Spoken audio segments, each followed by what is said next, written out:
Have yourself a Garrett and Steve Christmas. Just call Gino Gay.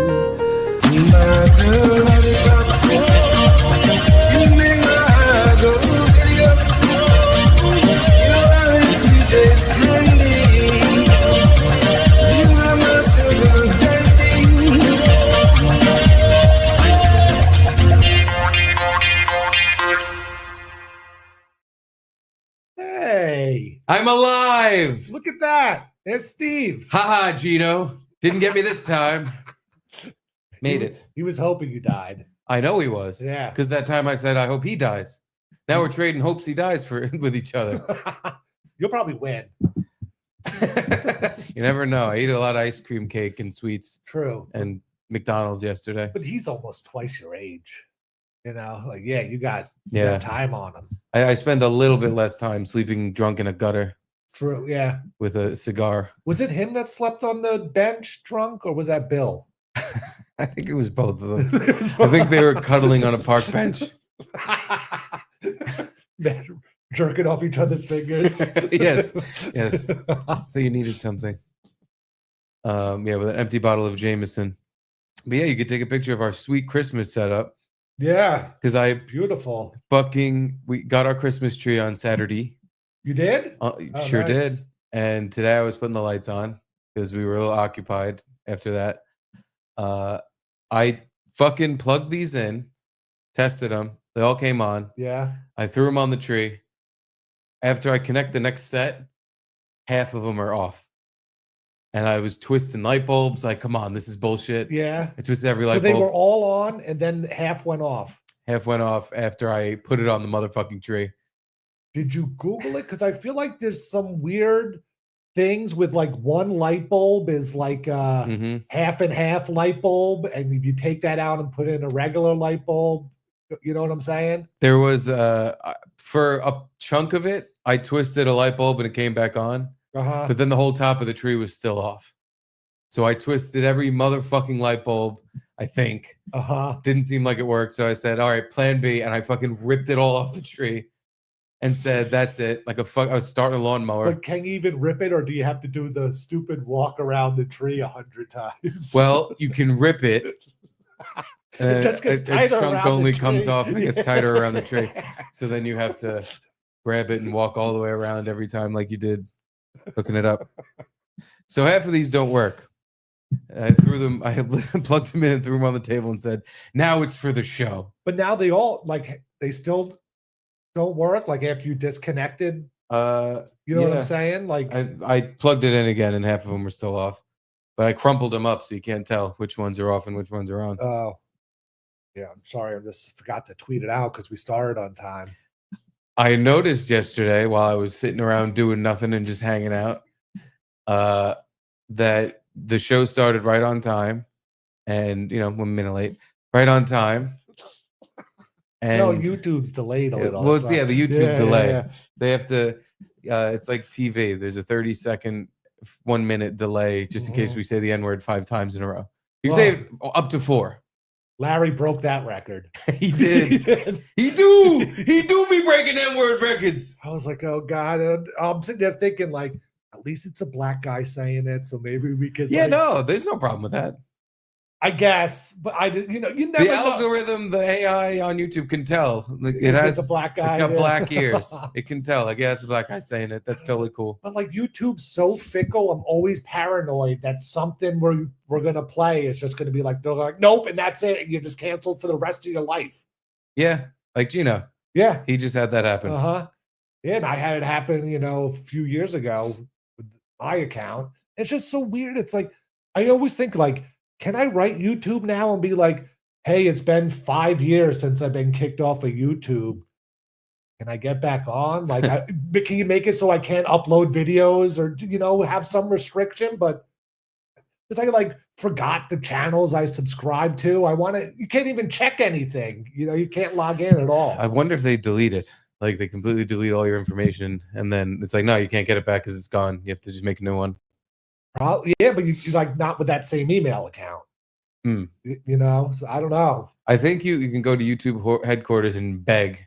You can Beg. just go to the front desk and start begging. I say, please have a YouTube back. Please. But like, okay, just saying 30 years from now, can I write them and be like, hey, it's been 45 years. Can you unban me from YouTube? Is that possible? Yeah, the pile of rubble that YouTube used to be in. You can start begging the bricks. Sorry, I'm trying to tweet. No, tweet away. I won't interrupt you any further. Yeah, I wasn't here yesterday because I needed a haircut.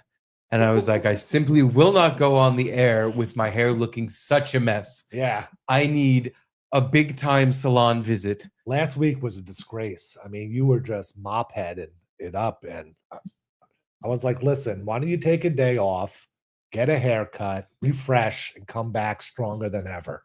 I thanked you as I cried for consoling me and giving me proper guidance because, yeah, Jane hates right. I went to John Sahag and he rested his sahag on my leg while he was cutting my hair. Yeah, I just simply needed a haircut so badly that I wouldn't do the show. I was like, Garrett, you're on your own. You can Zoom with Iraq because I'm not doing a show with my hair looking like this. So I got a haircut. I look great now. I look perfect. I got a new barber. Yeah? Yeah, that was fun. Like at the same place, but a new barber was there, or you went to a new place? Same place. The original place I met my old barber because my now old barber moved. She packed up shop and moved all the way to like the bottom south tip of Staten Island. She was like a lesbian barber, right? Correct. So it's like kind of good. I wouldn't really, not that I would trust a woman to cut my hair, like women have cut my hair, but it just seems weird when you go to a barbershop and there's a woman there. It's not weird here. It's because this place is like everyone in it's got tattoos and okay. Like so even the chicks are like, hey, we hang out with the guys. Oh, it has like a tattoo parlor employee vibe. Yes, yeah, that's actually exactly what it is. So yeah, I had to, which I'd like to go to my old barber, but it's so far away, and I'm like, this can't be a half a day thing where I get my motherfucking haircut. I'm a guy. What is this it should like, take 20 minutes. By where you used to live? Is that why, or is it? No. I used to live around here. Oh. It's like almost an hour away. Staten Island. With no traffic in the middle of the night, you can get anywhere within a half hour. 45 minutes ish. In the middle of the day, where haircut times are, especially like school lets out, it can take you up to 2 hours if you're sitting in fucking traffic to get to that far down in Staten Island. I always figured like around in case people don't know, Staten Island, like Brooklyn goes to Staten Island and then Staten Island goes to New Jersey, and there's two big bridges that connect those two. And so if people don't want to go through Manhattan, they go around that way. So I always figured like that area was always going to be trafficy, but I didn't think like the rest of the whole thing. The whole thing's filled with people, and nobody should be here because it stinks.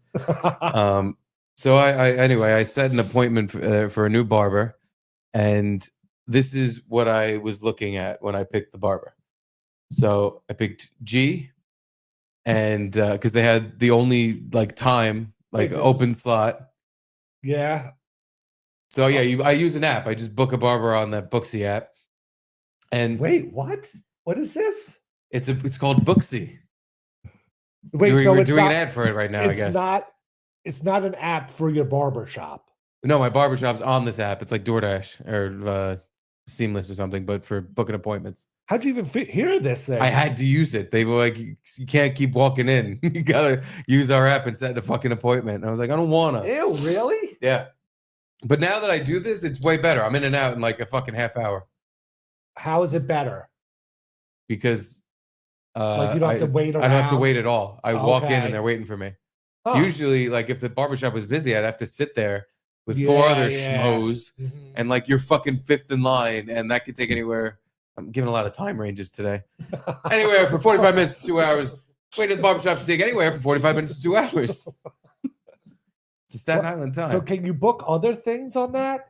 Yeah, you could book tattoos. Let's see. I don't know.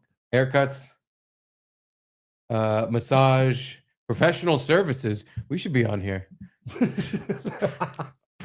Book us to eat the snacks in your home, and if you have anything really gross, Garrett will eat it, and I'll set up traps and kill mice. We're kind of like exterminators. We're kind of like trash eaters. I'll throw any mouse you killed out the window. Hey, that's my thing too. But yeah, health and fitness. I guess you can get like a personal trainer, makeup, dentist. Right, you can book a dentist on here. I didn't know that. Pet services. You can get someone to blow your dog. Piercing.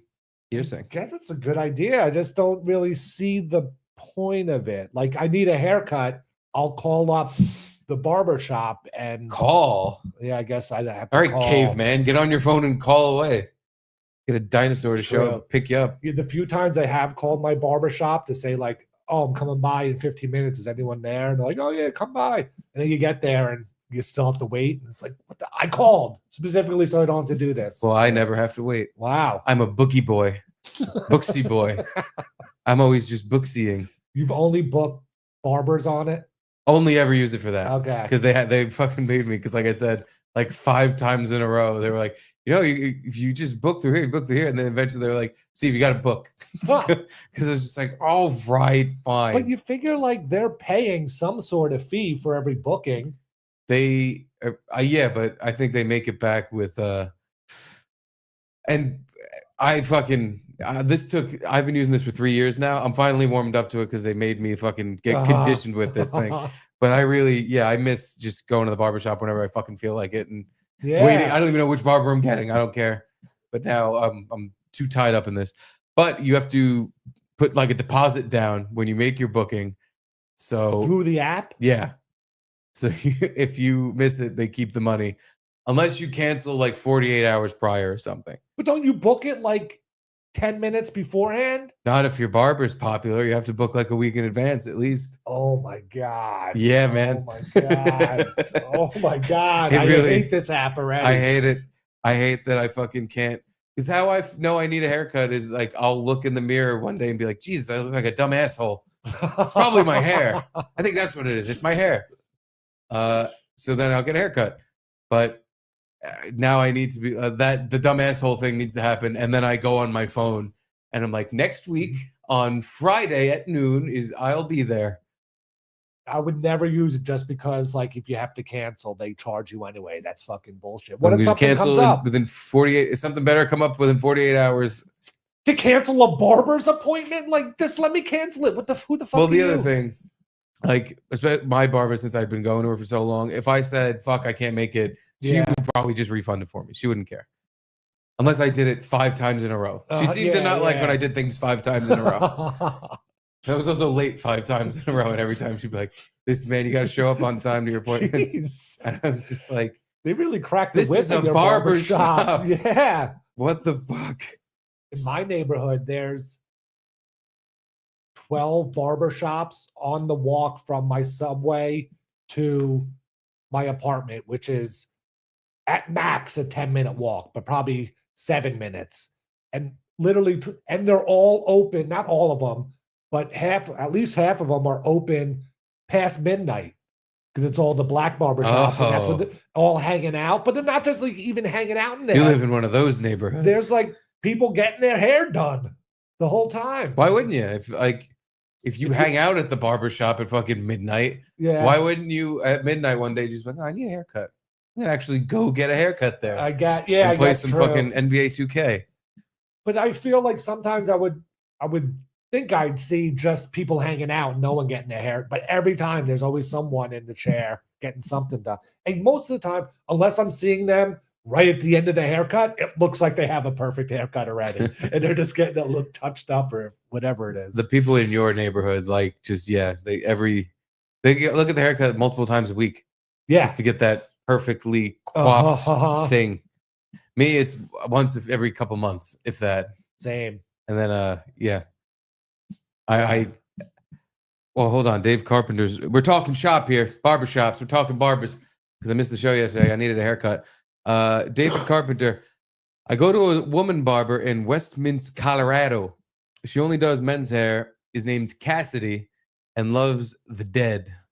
She does a great job. Yeah. I mean, I believe it. If you're a hair cutter, men must be so much easier, better to deal with. Just not even better to deal with, but just an easier job. You don't have to do blowouts. Yeah. It's gonna be a blowout. The tinfoil in the hair and all that stuff and dyeing. And Those fucking domes that they put on to dry it. I remember when I had to go to the salon with my mom when I was like a little kid, always wanting to sit in those chairs and just be like, what the fuck is that? I just couldn't even imagine what it did, because it was this brownish, clearish bowl thing with holes in it. It looked like a mind control device from a cartoon. No, my aunt was a hair cutter in her house. Like her basement. I think it's called the Salanista. Sorry, she was a Salanista, baby. And in her house, so like part of her basement was her shop. And she had like 2 of those chairs in there. So I would always, sit in there, just blow hot air. It's dumb. I never got to sit in one. And then incomplete childhood I had. She cut my hair for maybe 5 years of my life and then wouldn't cut it again. Why? Did you complain every time? Is it because you closed your eyes? She was like, I'm not cutting this little fucking freak's hair anymore. He's always shutting his eye. He's always clamping his eyes shut and acting like he doesn't want to talk to me. I'm not really sure. Well, there was an incident where asked about that, by the way. But continue. Ask him? No, I asked about that today at the barbershop. Okay. Yeah, but please continue. Maybe it probably was the last time she cut my hair. She like snipped my ear a little. Nothing bad. Barely that's scraped right. it. Yeah. And I didn't like complain about it or was like making fun of her, or like, oh my God, she cut my ear. She's a bad barber. But then after that, she just stopped. And I'm not even really sure why. Maybe one of your parents was like, yeah, we don't really need you to do this anymore. You're chopping chunks of them off. We just needed the hair, not the body parts. But like now I would love to just go down there, sit in a chair and give me a little trim, whatever. I don't care. How bad can it be? Completely. Like today, especially, I couldn't agree more. Since I couldn't go to my old barber, I'm just like, fuck, what am I going to do now? Yeah. And when I was a child, had Salvatore, my grandfather's friend, who had a heavy Italian accent, cut my hair in our basement. Oh, awesome. Yeah. Like he would bring over the buzzers. He would bring over the buzzers. Hey, who cut you hair? And he had such a funny voice. What was the Seinfeld guy name? Now I'm thinking Salvador. Yeah, no, Sal was my barber. Pepe, right? Was the one that Poppy was that was the restaurant guy who peed on his couch. Okay. And didn't wash his hands. Oh, whatever. Yeah, I can't remember. Now it's stuck. I can't think of it either, and it's bothering me because it's like, did you get a Luigi? But it's not Luigi. Yeah. It's like, no, this is a. And it was all about like Edward Scissorhands music and whatever they did. Well, cut your hair. Oh, sorry. Yeah. What? Enzo. Thank you. Yeah, no, I didn't have an Enzo. I had a Salvatore. And him and my grandfather, it was the best too, because him and my grandfather would talk and I would just sit there. He wasn't fucking asking me a million questions because he was too busy gabbing with Gramps. And what would it take? 3 minutes? 5 minutes? I was a kid, so it felt like it was about 4.5 hours. 45 to 2 hours. But it was probably 5 minutes. And hey, I make your hair nice. You want to cut it on the size, a short, or you want it long? And I would just be like, I don't know. You'd ask me all these questions about how I want my hair done. I'd be like, I don't know. And either my mom would say, like, oh, like, come down, or my grandfather would just be like, hey, just cut it short. Yeah. Yes. I only, not recently, but in the last 20, 30 years, like realized like the buzzers have numbers. You could tell them the numbers. I didn't even realize. I do a 1. 1? Wow. Yes. I used to do 2, and it was kind of like, I looked 2 fresh boy haircut with 2, and so it started going 3. But now I need a haircut more often, so it's thinking about going back to 2. I was doing the same thing where I was getting a half, not even a 1. I was getting it fucking down to the bone, and so I wouldn't have to go back so often. I hate getting a haircut. But yeah, now I like it. It looks better when I get it a little longer. So I was like, yeah, I'm done with that. Yeah. Plus, new barber. I want to keep things simple. Oh, so anyway, I showed you the picture of who was cutting my hair. Mm-hmm. Like I said, I just picked the person I thought had the perfect time slot for me today. And I'm like, gee, probably like Giovanni or something. I don't know. Because everybody in there looks like you said, like tattoo shop, wearing a hat and shit. Yeah. And then Marshall Bopri, very good point. Steve gets a 1 and then comes home to take a 2. I literally did that. That is what I did. I took a 2 after I got a 1 on the sides. But so I get there and I'm like, yeah, I'm here to see G. And she goes, oh, hey, that's me. And it's another lesbian barber. Wow. I was like, well, look at that. 2 for 2. And this is going to work again because she's going to know exactly how I want my haircut because I have a lesbian's haircut. And it worked again. I think she did a very good job. I was very happy. Did she give you her haircut?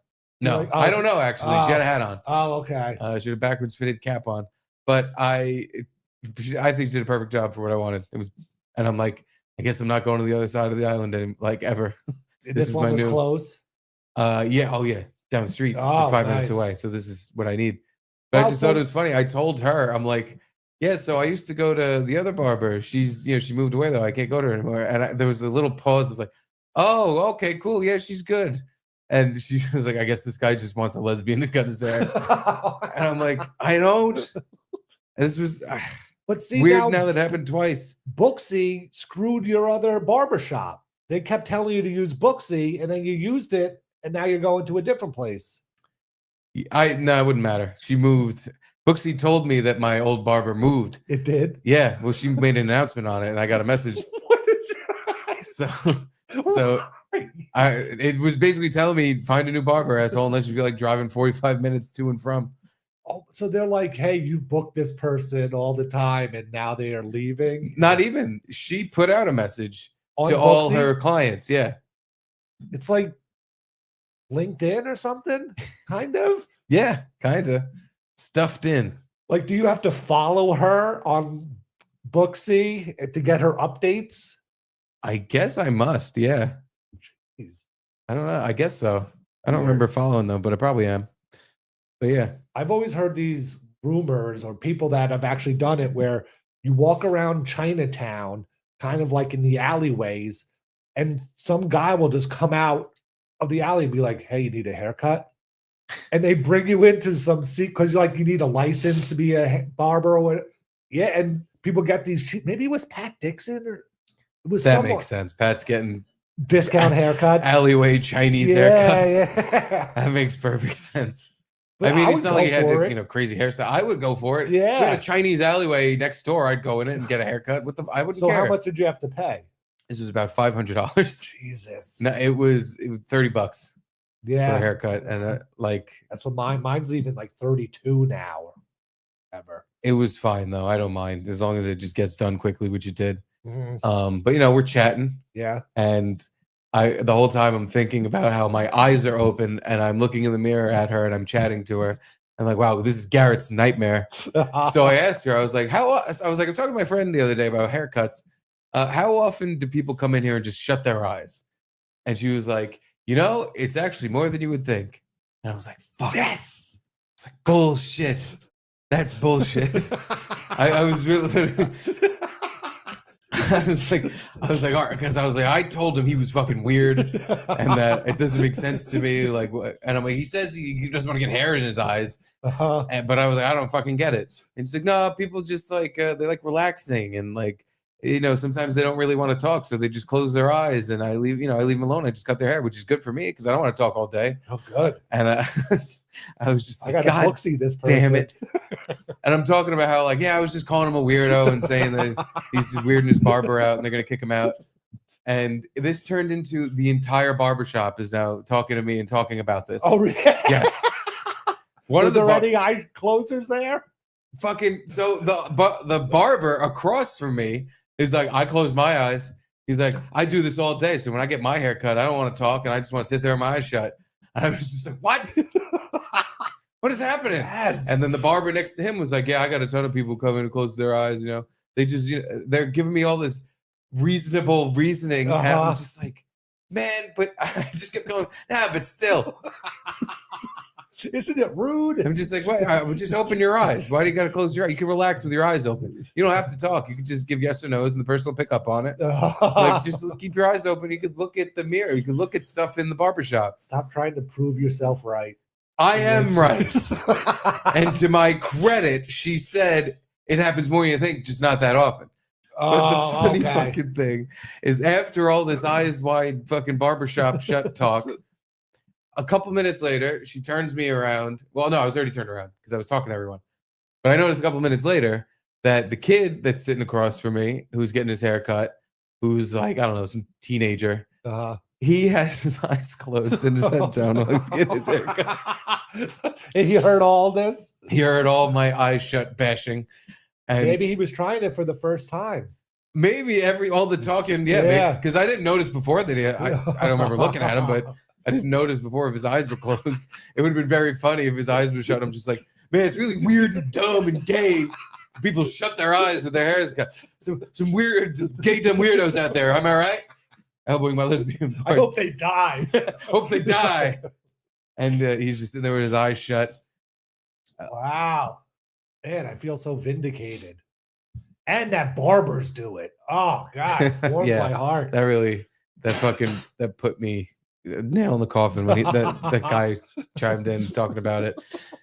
But then, so she goes, so you're going to tell your friend that we said that it was normal? And I was like, fuck no. Everyone started laughing. I was like, I'm telling them everybody said he was weird. Which I should have done, but I was like, it's not going to be that funny. Yeah. But I was like, yeah, I'm telling them that everyone in the barbershop said, you're weird. Please don't come here. Tries to hug his barbers after he's done shutting his eyes. Oh, wow. I feel so. You should feel vindicated. Yeah. I took a day off so I can get a haircut and do some research, and my research came back in a way that just made me feel like a real dumb piece of shit ass. So, wow, you took a day off because you were so mad that I was right. I couldn't look you in the face with your eyes open. But now, did you say like, no, he closes his eyes because that's how you always? I did. He closes them really tight and squints them. I did. Yeah. I said that's what I said when they were after like the third round of them telling me how normal it was. I was like, well, when he goes, to make up stuff. Yeah, I was like, well, when he closes his eyes, he just goes like this, and he's like, he starts grunting, and she laughed. She's like, really? I was like, nah, I just made that up. I say that to him all the time to make him feel bad. Yeah, but he just closes his eyes and goes when they're cutting his hair because he's afraid of it. Yeah, something's going on out there. Good job. Edie's here, good girl. Walked right by the camera without hitting it. She's a good girl. Funniest part though is she does the front of my hair, and I get some hair in my eyes. I fucking am sitting there and I'm just like, oh, no way. And she's continuing to cut my hair because it's usually started right away. I just feel like that sandy in your eye feeling of just like, oh, it's in my eyes. And your hands are under the apron, so you can't even lift them up to. And now because I've had this whole fucking conversation, I am keeping my eyes open as hard as I can. I fucking wiped some of it out. Like I took my hand out and went like this, like, oh, fuck. But then my eyes are itchy and I want to close them while she's cutting the front of my hair. I absolutely refuse. I don't close my eyes, and more hair is getting into my fucking eyes. And I'm just like, no, after that whole thing I just said, I cannot close my eyes. I can't even blink during this haircut. I made such a big deal out of it. Your eye tearing and everything because of the hair? They weren't tearing, but they felt the itchiest my eyes have ever been in my life. I was just sitting there. They were like twitching. One weird thing, my friend, I was talking to him about getting haircuts a few years ago. And he was like, yeah, I hate that. Like, or he's like, after a haircut, I have to go home and take a shower to get all the hair out of my. And I was like, what are you talking about? He's like, next time you get a haircut, like go like this and look at your hand. And it'll nothing. Really? Yeah. I've done it a few times too. Don't they take the hair dryer and blow everything? They do, but it doesn't. If you're a greasy old wop like me, I guess the hair really just stays in there. Huh. It's always like in my ears and down like under my shirt and shit, and I can feel it. Why I always take a shower is because I can feel like under my shoulders, like my shirt rubbing against hair, rubbing against my shoulder, and it's the worst. itchy feeling. Yeah, I usually take How a does it shower get too. there? Like there's the aprons on or tight around your neck. It just when they're cutting it, it falls down the shirt, and like it's supposed to stay in the apron. Some like some rogue hairs get in there. I don't know. Today, I have to say though, not itchy. Oh, is Edie freaking out because it's windy? Come here, girl. Oh, let's put your thunder. Do you want to put it on? I can put it on. Thunder jacket coat. Oh, poor girl.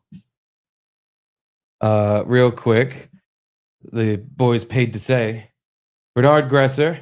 I've had the same barber for 20 years. Yeah. I'd still be going to my way. She moved. It's fucking, and I'll probably go back when I have more time to do so. But it wasn't.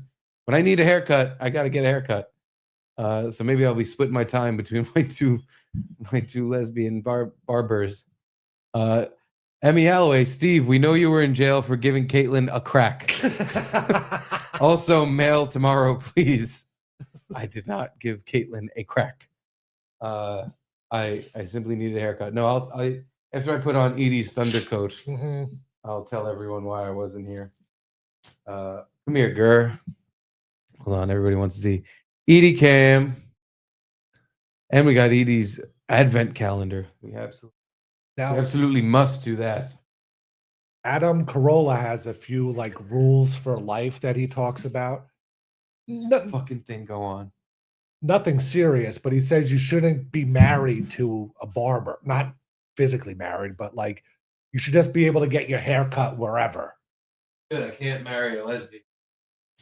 And I kind of agree with it where it's like you don't want to be out somewhere or you're on vacation and you need a haircut and you're like, no, I got to get my guy, or your barber moves.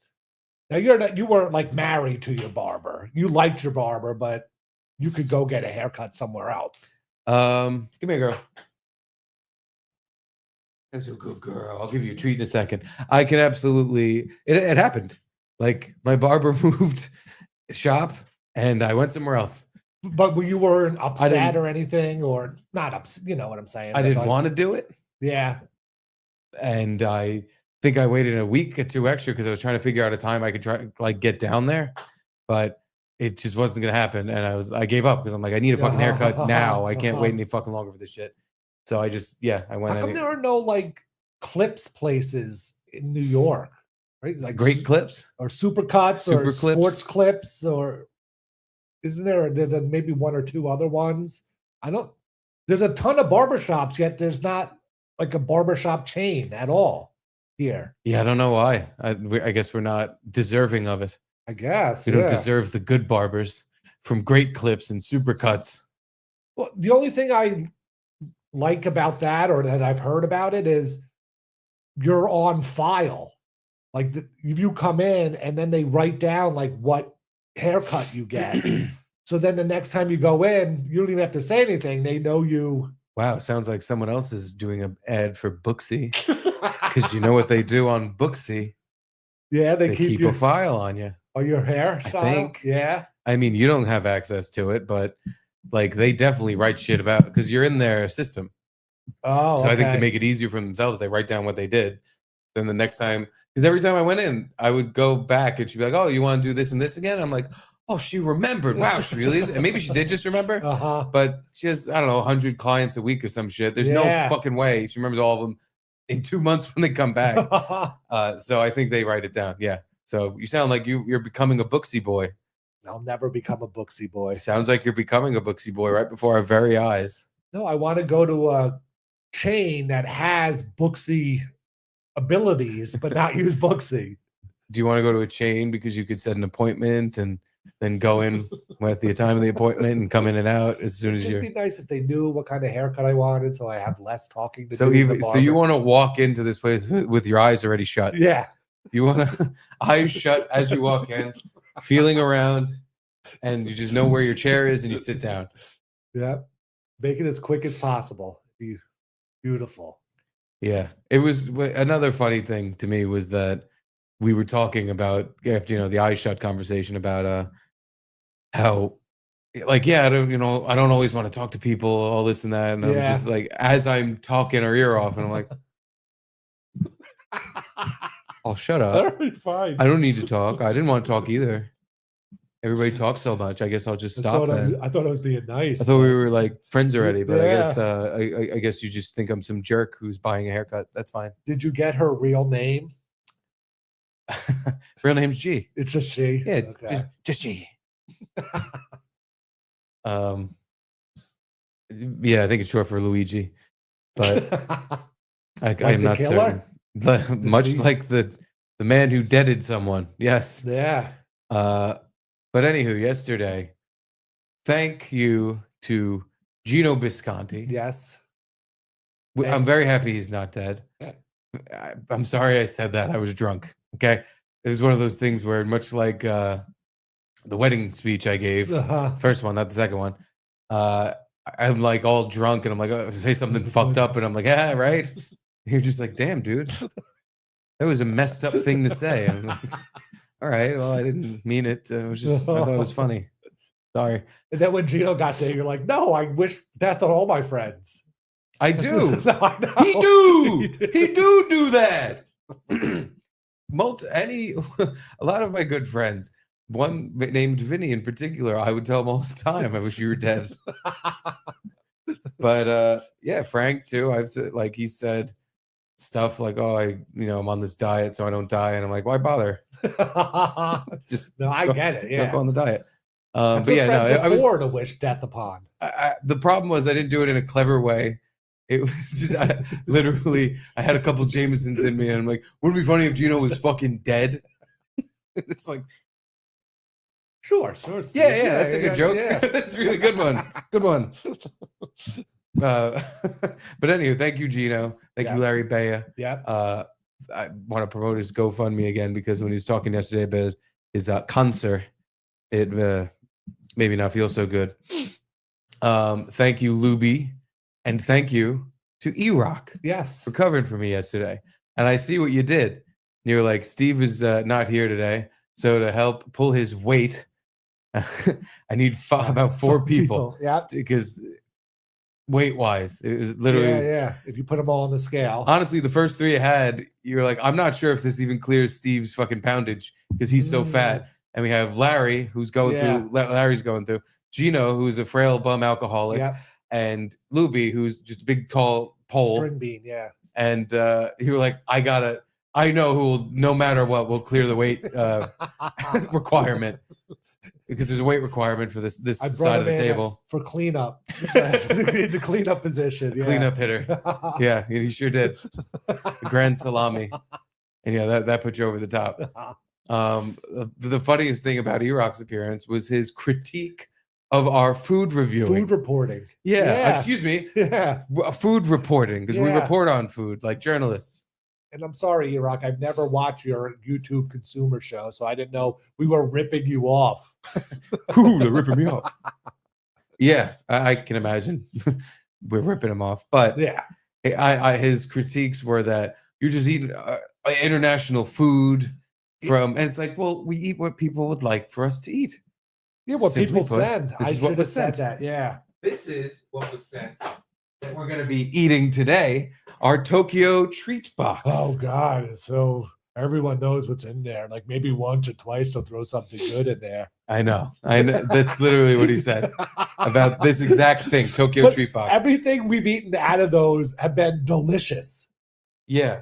And I'm sure the Japanese plum soda, the Tokiyaki and soy peanuts, and the salsa sauce katsu bites are going to be to die for. And people want to know what that tastes like. How many numbers out of 10 would you give it? That's what they're going to want to know. And that's what we're going to give them. And you were like, oh, we get what people said. We got a bunch of moonshine recently from the Mr. Fugate. Pickles and cherries. And he was like, what was it? Old Smoky? You even said, I can't remember the name of it. And he was like, was it Old Smoky? And you were just like, fucking damn it. He knew right away.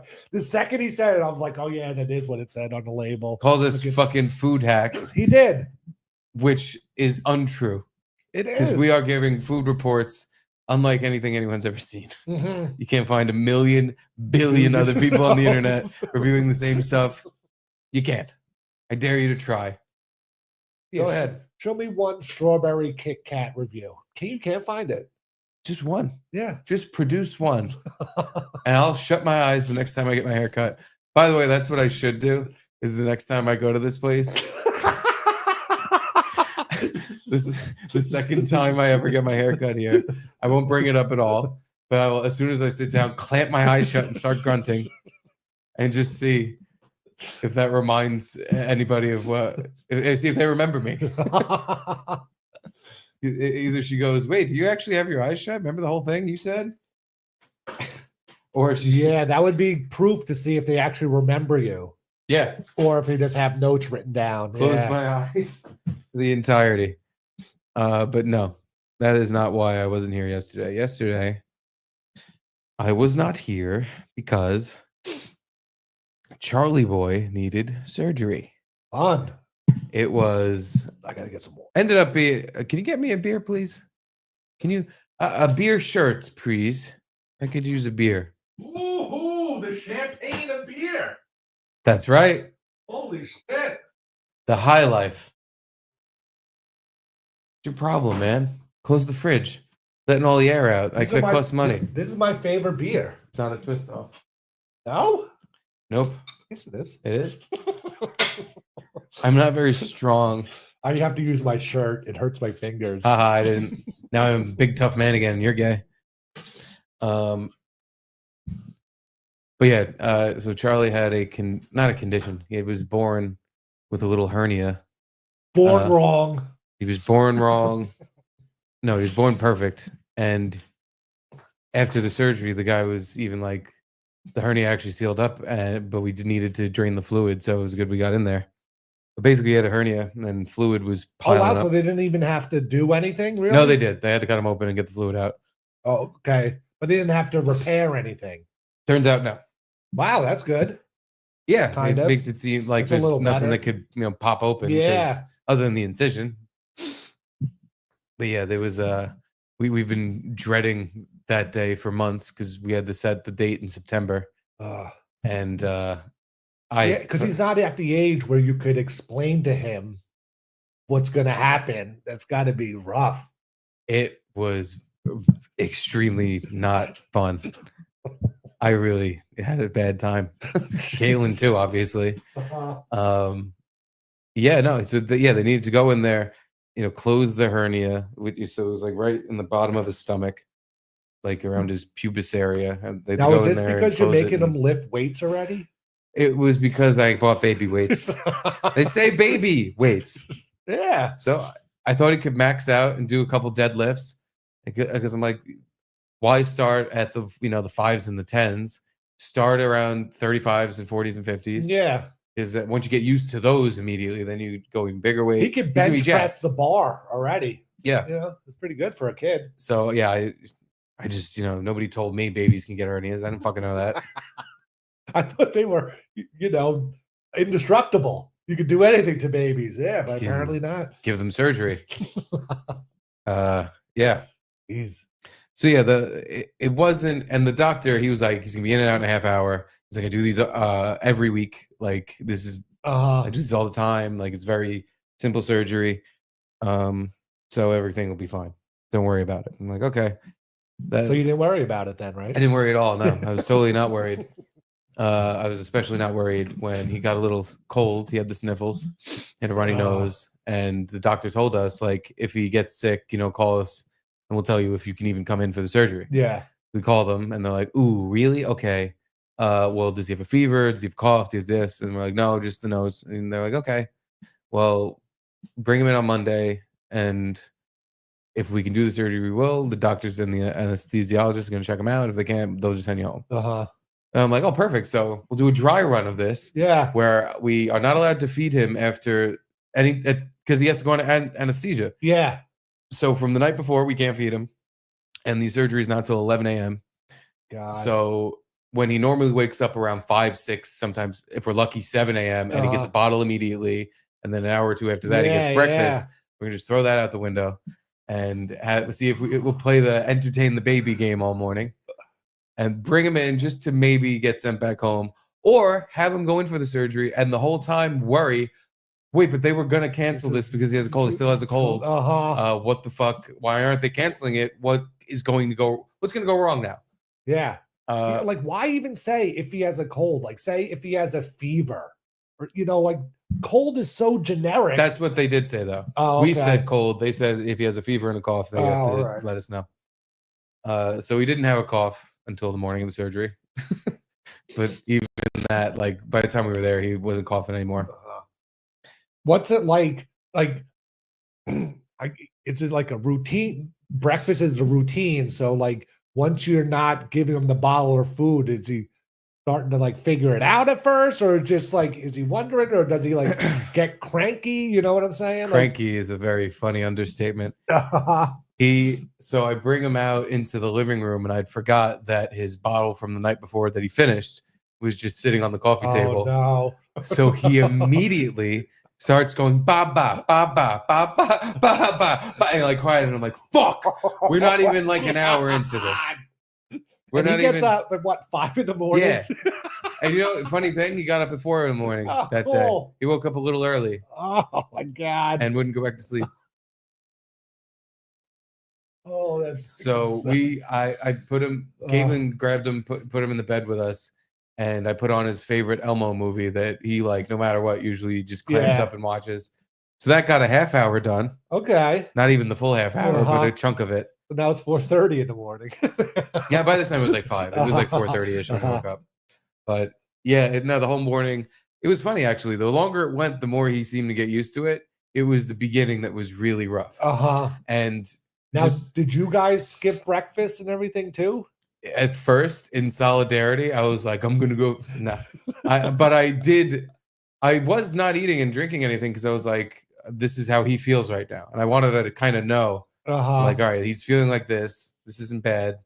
Like by 9 a.m. though, my mouth was really dry, and I really wanted water. I'm like, fuck, this sucks balls. Can't give water. Nothing.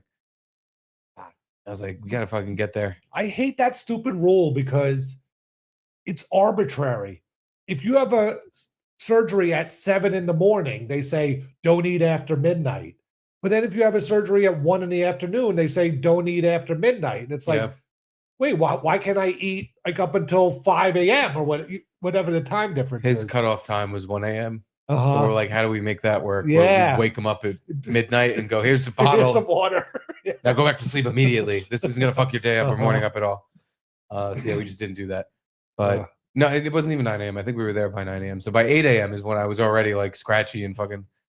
So then when we're getting ready to leave, I'm like, okay, I got to now be like fully ready to whatever. Yeah. Talk to the doctors and keep it together. So I ate a roll and had some water, and I'm like, okay, now I'm good. That was a hearty breakfast. Now I feel good. Yeah. So we go there, we talk to the doctors, and they're like, they, get the stethoscope and they check his lungs and his breathing. The anesthesiologist was like, yeah, he's fine. He's like, his airway is not blocked in any way. He doesn't sound like his breathing is impaired, and that's what we worry about. How is he at the doctor? Like, is that a weird, freaky experience for him, or is he just like going along with it? In the waiting room, he gets bored quickly and wants to walk around and do shit. Joey Dago, you sick fuck. Why am I sick fuck? I don't know. Producer Joey, you gotta be specific. That was very vague, and I've said a lot of things. But yeah, once we get in there though, and we're surrounded by all the doctors, and he's looking at him, he was very entertained, and he was entertaining. Oh, okay. Like, because they kind of come over thinking they're gonna have to like, hey baby, hey, and like try to entertain him, and he's just smiling and laughing, and he's like trying to grab the doctor's. One of the nurses goes to give him a high five. He had like a pen in his hand, and Charlie goes and pretends he's high fiving, just grabs the pen and yanks it out. He's like, "Oh, you little sneaky fuck." But yeah, it was a weird feeling when the doctor was like, "No, he's good for the surgery." Because on the one hand, I'm like, "All right, well, we're gonna get this over with," but on the other hand, I'm like, "Are you sure? He's got the sniffles. Yeah. Are you sure?" Oh, you sick fuck! You left his bottle out. It was an accident, Joey Dago. That was fucked up. I felt really bad. I was baba. And then when we're in the waiting room, we had a bottle of water and his milk bottle in the bag. Yeah. So that this, like, as soon as we can give it to him in the hospital, we'll just give it to him. And when I took him out, because he was in this stroller getting all crazy, so I take him out. He walks over to the bag and immediately just goes, Baba, Baba. But this time it wasn't sad. It was like a discovery. He's like, Baba, Baba. And I was like, oh, no, Baba. Oh, no. Definitely not now.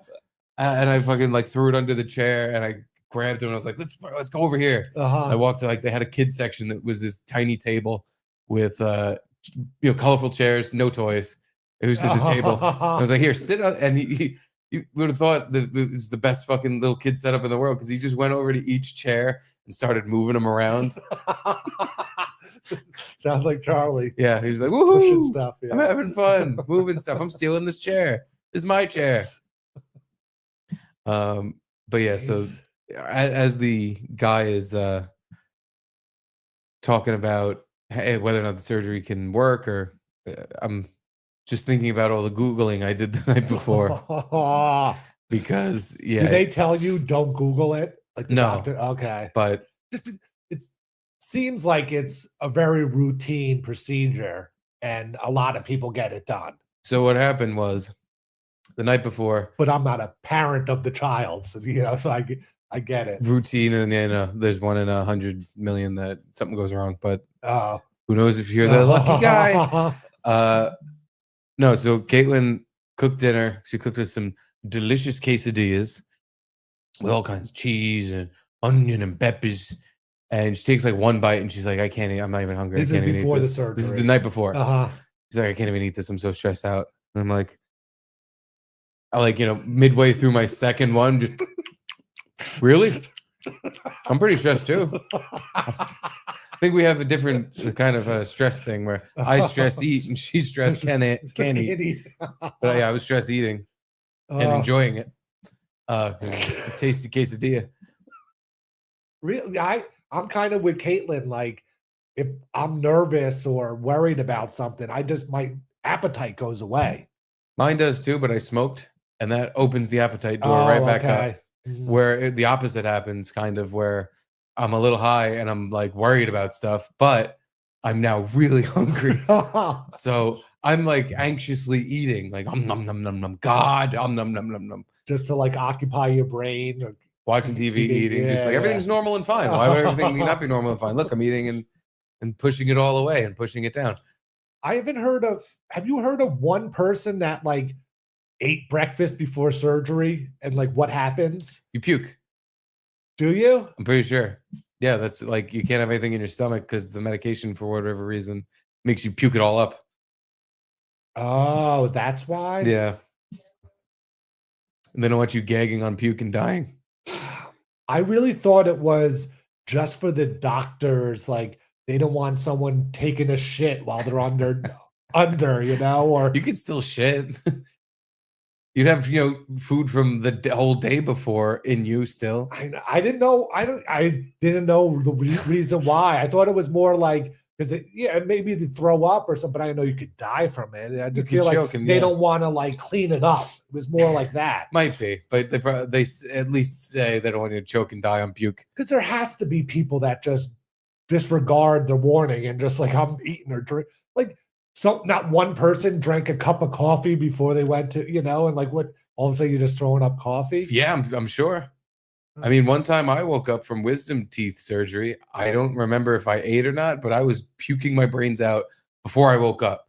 Like, have you ever woken up and you're already in the middle of a puke? Like, no. I had already apparently puked like twice. More is spewing out of me.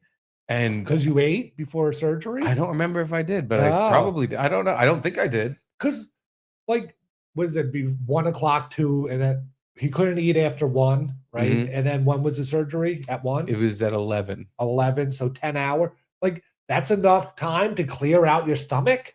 You know what I'm saying? I think so, yeah. Like nothing right up there at the top that can be puked out. I'm not buying this whole thing. I feel like there's some weird thing behind it that because the hours change, and I've never heard of anyone that had any complications. You never heard of a guy, he went to surgery, but he had a bagel. Now he's dead. Bagel man dies after surgery, yeah. No, I don't think you die. I think you puke, but there's a chance you can choke on the puke and it goes in your lungs and you die. I would imagine. But so I eat my quesadilla And I think that since Caitlin's all anxious and stressed out, that she's going to be up all night and I'm going to be peacefully sleeping until tomorrow morning. The opposite happens, where she immediately falls asleep, and I am now up all night Googling this fucking surgery. What can go wrong? I'm in forums about people talking about their kids. And it's all like mothers saying, like, I'm freaking out. My kid needs the surgery. What happens? And then fucking like, luckily there was all good responses. People just like, it's fine. They'll be back to normal in like a day or two. Yeah. And then I'm reading, you know, what bad things can happen under anesthesia if you have a cold. What about a baby? I'm for like hours straight to the point where I had to walk the dog, and I'm walking the dog on my phone still, just reading stuff because I couldn't stop. I don't know. I'm just because I'm like, at first I didn't want to know, but I was like, I have to know. I can't not know. I can't go to this and not know what can be going wrong in there. And even if it's terrible, like I need to know it because I don't need this guy walking out with his fucking little surgery hat in his hand. Like, well, some bad stuff happened. Because that's the thing. We're sitting there. It's all nerve wracking getting this kid there and then sitting in the waiting room. But fucking once they approved him for surgery and they put him on this little baby gurney, and they're wheeling him away, and they're like, all right, say goodbye. We have to bring him in the back. I just stood there, and the girl was like, you gonna say goodbye? And I was like, wait, right now? Like, no, now? I'm saying, what do you mean goodbye? Oh my God. And he's sitting there, little fucking Charlie, with a little happy face on, sitting in this thing. Because again, he's getting all this attention. Does he and have he loves like it. the hospital robot and stuff? He has a little baby hospital gown on. He looks adorable. And he's got it. We gave him a binky. His butt hanging out? His butt hanging out. We took the binky away once he turned 1 because you're not a baby anymore, son. But we gave it back to him because he still loves it for this. Because we're like, you're all right for this. You can have it back. It's comforting. So yeah, he's just sucking away, just looking at us, looking at the nurses. We're like, oh, baby, like, and he's smiling and laughing and like. Not that he should know what's going on, but he has like no idea. You know what I'm saying? Like, he was looking around a lot, like this is weird. And but there was no panic or get me out of here. Why am I on this bed or anything like that? No. Wow. No. Good for him. Oh yeah. Well, there was a crib. So it was a crib gurney that had bars on the side, and it was very old school looking and like very old, like metal bars, like a prison. Yeah. And he was in the prison. But he sleeps in one, right? He sleeps in prison, yeah. Yeah. But this looked like, it was like a hospital thing. It looked like more medieval. And it was raised up so because I think they operated on him in that thing. Okay. I think. I'm not sure. Yeah, look at him.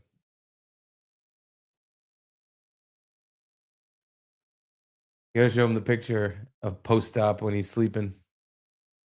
The hospital gown's a little too big for him. I think that's on purpose, kinda. Yeah. Or it's like a kid's one where it's one size fits all the kids. But yeah, they say goodbye, and I kiss him, and I'm like, I'm literally choked up, trying to just speak without sounding like a big crying faggot. And I'm just like, all right, buddy, I'll see you. All right, I was like, I'll see you later, tough guy. You go in there. Is he out in that picture? Well, yeah. So the second Charlie was 16.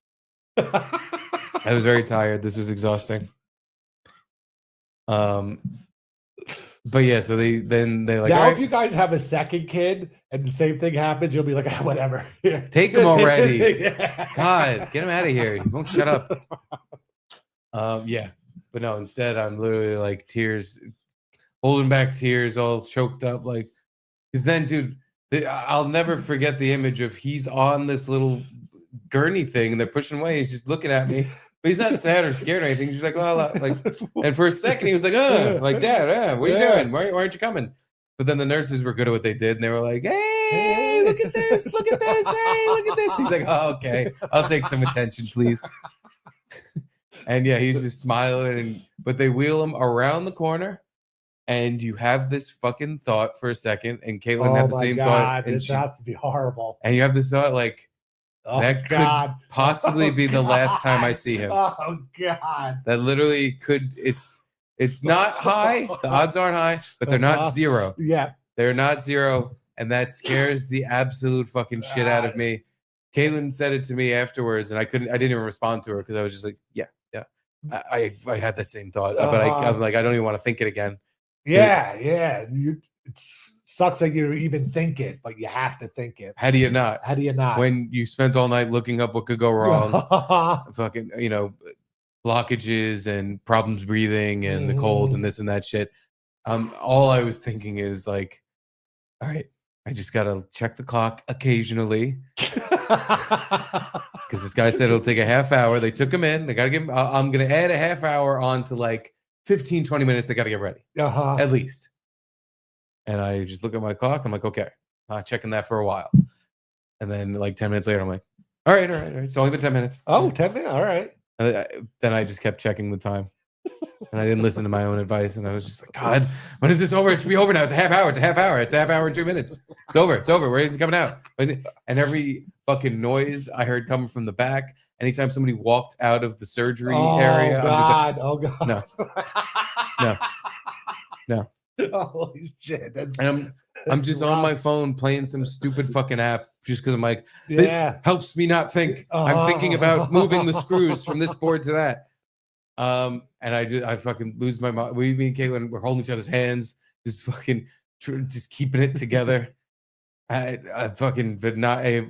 And again, this was a routine thing. This wasn't a fucking as dramatic as I painted it for myself, but it doesn't matter. You're in it all of a sudden.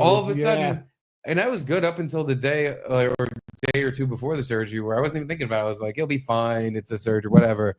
But then once it's there, I'm just like, whoa, you'll be fine, tough guy. I'll see you later. When you guys were talking about it like a few weeks ago, where, there were a few times where I said to you or Caitlin, like, oh, it's probably, it sounds like it's a routine thing. It'll probably be not. And like just the way you guys responded, not even bad, but I was just like, I'm not going to bring it up again. Like, I'll just let them deal with it. Like, I'm not going to ease their fears. There's no way I can make it easier. Only because it's not like I was getting surgery. I get my, one of my fat butt cheeks reduced or something. He's one.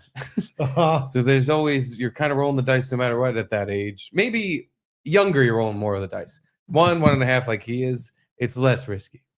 Because I accidentally was reading an article about preemie babies getting this done. Oh, God. All the fucking risk and bullshit involved with that. Jesus. But then I realized, like, oh, wait, no, this is like pre-neonatal. So they had some other word for it. And I was like, oh, this isn't.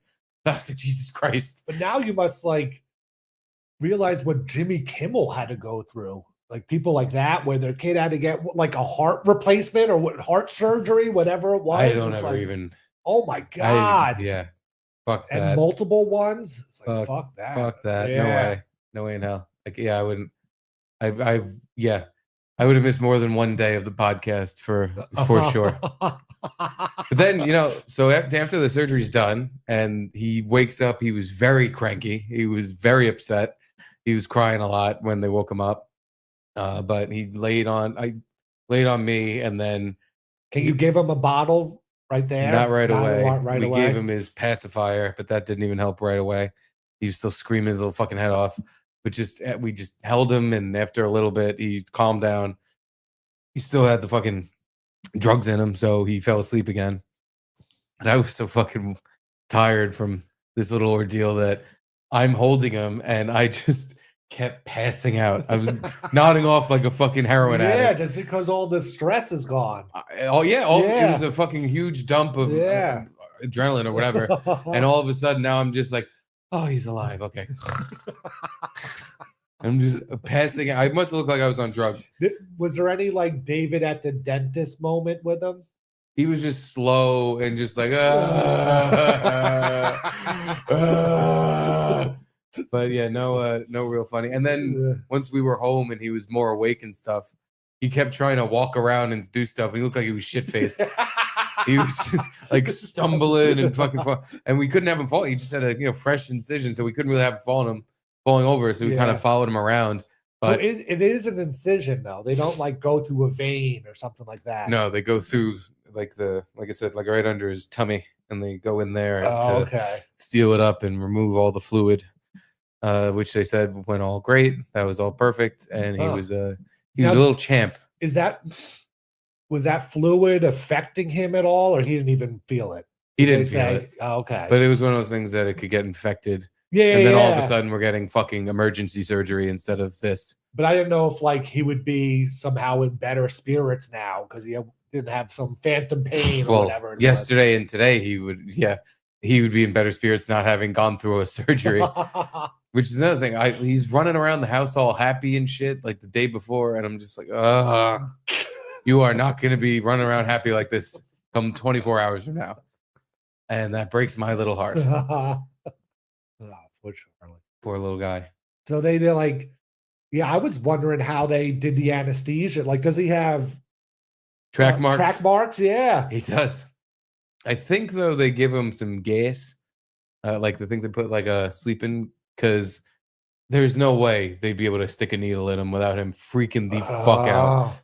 Yeah, that but doesn't. It always, even when I've had surgery a few times, like, I feel like it does something to your brain. Like, your brain was knocked out for a while, and it's like, that has to have some effect, even though I've done it a bunch of times, and yeah, not everyone has. But I don't know. It's just like, it's weird that you could just turn your brain off and then cut through your body. It's just not turning your whole brain off. It's just knocking you unconscious. Yeah, but like you don't feel pain. Not till after, yeah. Yeah, but it just seems weird.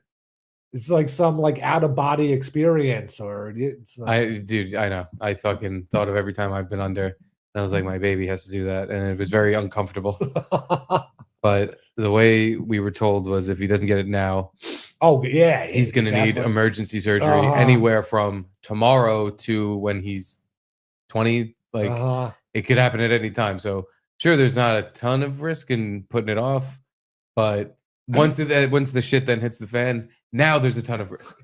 Now you don't even know who's doing the surgery. Yeah. You don't know what the fuck, what's going to happen. And this is like the best time to do it, really, because even if he was 2 or 3, he'd be like more talking, be like, "What's going on?" or "Why is this happening?" I think it'd be a little tougher, yeah.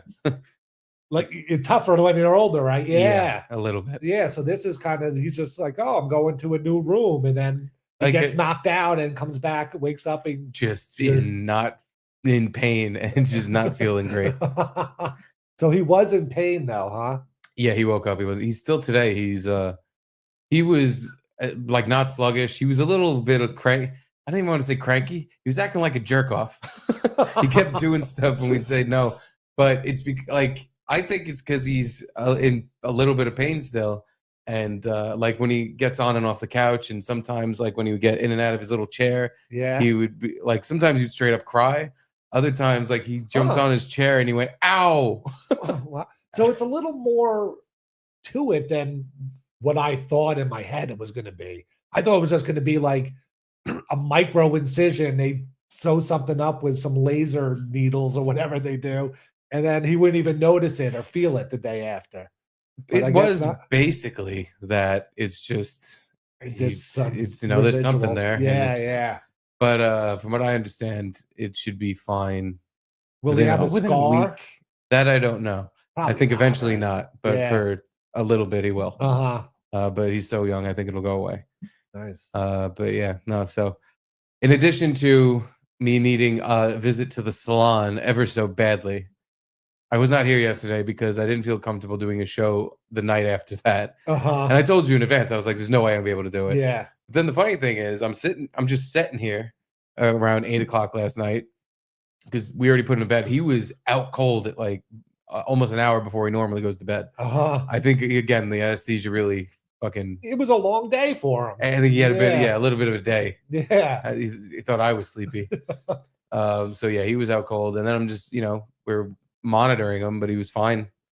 I'm watching football and listening to the show, and I was like, I guess I could have just did the show. I feel kind of guilty. No. And then I'm like, maybe I'll call in or something. But you guys were all having fun. I'm like, when am I gonna call in? Get it fucking for what?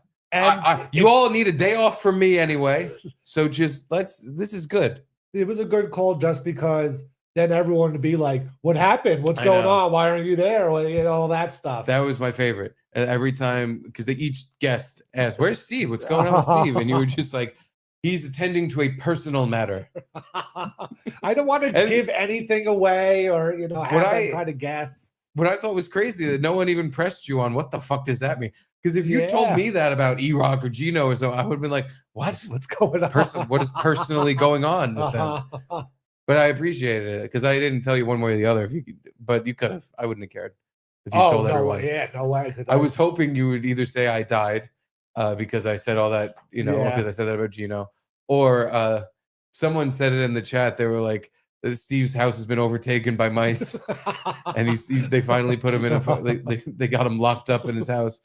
Now the new show is going to be Garrett and Mouse. I think it was Luby who was saying, "What did Steve kill a mouse, and it came back and killed himself? Mm-hmm. Came back to haunt you." Any more mice update? It's funny that she said that because last night there was a mouse update. Again, I hadn't seen them in a while, and I'm like, oh, maybe they're finally gone. Mm-hmm. And then last night, whoosh, another trap went off.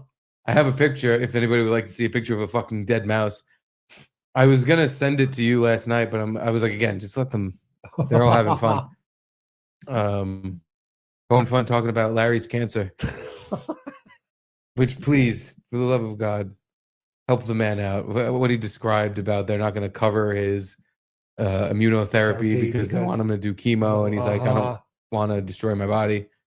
Again, this is why that guy got fucking murdered in the street, because the insurance company should work for you since you pay them. That's what you pay them for. Like the VA, like I feel like they should be more open to doing whatever the person wants. It's like this guy sacrificed his life for the country. Yeah, and let him do what he wants. Another thing Larry talked about was being in the military and killing people. And I was like, wow, so Garrett and Larry. I mean, yeah, Garrett and Larry. They should do a show just called Murderers. But Larry was just excusing everyone for everything. Oh, yeah. Because then he went because he was saying in the military, they teach you just killing if you got no problem killing a fly, right? Yeah. Well, a human's the same thing. No, it's not. We are going to fucking act like it is. God damn it. Do 1,000 push-ups until you agree. And it's like, well, I get how that happens there. But yeah, it was him talking about killing. And then the pedophiles, and the Jay-Z, P. Diddy thing. 13-year-old like, no, that's what happens in Hollywood. But his point, I got what he was trying to say. It just came off a little like he was defending it. It's not what he was doing. He wasn't saying, hey, it's what happens. It's just what we do. We fuck kids over here. That wasn't his point. His point was more just pessimistic and like doomy, where it's like, well, that's just what they do. What do you even want? Like, you think why is it a story? Like everyone fucking over there. If you see someone in Hollywood that has power, that's what the fuck they do over there. Like, and I don't completely disagree with that, but at the same time, I agreed with your point where it's like, no, if someone has a fucking story like that, they should tell it, and the asshole that fucked them should be like, oh, in trouble somehow. There should be some consequence for a 13-year-old rape. Did you hear the Larry Johnson story? You know Larry Johnson, the former Chiefs running back. No, I know Larry Johnson, the basketball player. Oh yeah, Big Mama, Grandma. Yeah. No, Larry. I'm pretty. That's his name, Larry Johnson. I want to say he was like a 2,000-yard rusher or something. Charles Johnson. Nope, that was Tennessee Titans. Oh, right. He was Larry Johnson was like the number one fantasy pick for a few years, 4 or 5 years. I don't remember him. But he also has like 4 convictions for beating women and some other things going on. But he was on maybe the Jason Whitlock show and talking about how he went to a party at P. Diddy's and Beyonce was there. And after 11 o'clock or something, so at some point in the night, the music gets turned on and like 3 or 4 kids come out. And then Beyonce's like talking to him like, oh, that's a sexy little dress or something like that. And so he has all these past convictions, Larry Johnson. So people kind of don't believe him, but it was a weird story. Well, what did she do other than just compliment their clothes? I don't know. And then he had to he was in and out in their same room anymore. They got taken away. I don't know what happens, but another just hint to something happening, but who knows? Everyone's kind of jumping on this bandwagon now to shame everybody. That's why, specifically with the Jay-Z thing, I get a little bit of a jumping on the bandwagon vibe from it. But is it someone who's jumping on the bandwagon because they're like, oh, these fuckers are finally going to get in trouble because I've tried this before and no one listened to me? Or is it someone like, I'm gonna get some monies? Because Jay-Z put out a statement that he clearly wrote because he was like, this is fucking bullshit. And he wrote like, I don't think it was a good look. I don't know if it was a good look, but the one line he wrote about it was something like, if you really, if this really happened to you and you're really so upset about this crime, then why aren't we going to criminal court? Why are you trying to settle in civil court? Like, what if I thought, like, if I'm this monster, why aren't you trying to get me locked up? But yeah, I think that was a good point. It's not exactly know if, like, there's maybe statute of limitations where you can't bring it Statue of Liberty. Statue of Liberty. Yeah, there might be. So yeah, I'm not sure, but good for those rappers. I hope they get even more trouble for fucking children and stuff. Good on you guys. You sent the picture. Oh, that's what it was. I was like, wait, wasn't I going to show everybody something? It was a picture of my fucking balls. No, it was a picture of my dead mouse. So yeah, as I'm watching the Garrett and Steve program last night, hey, look, it's you dancing. By the way, to change that, you go to brand. Yeah, and then you click Gino this. Figured it out. Yeah, I heard you're getting tech support from Gino. How's that? And he was good too. He remembered everything. He knew where everything was.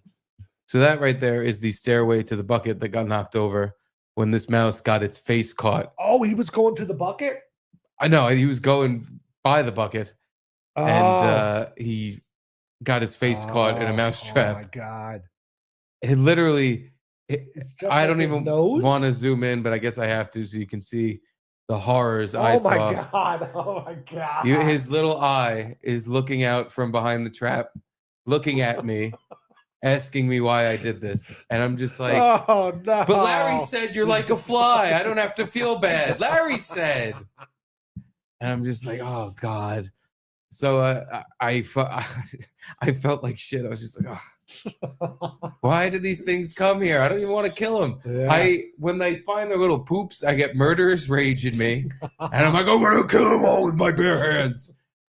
And then one goes off in a trap, and I get this looking at me. This poor dead mouse just, please, sir, please bring me back to life. This hurts my face.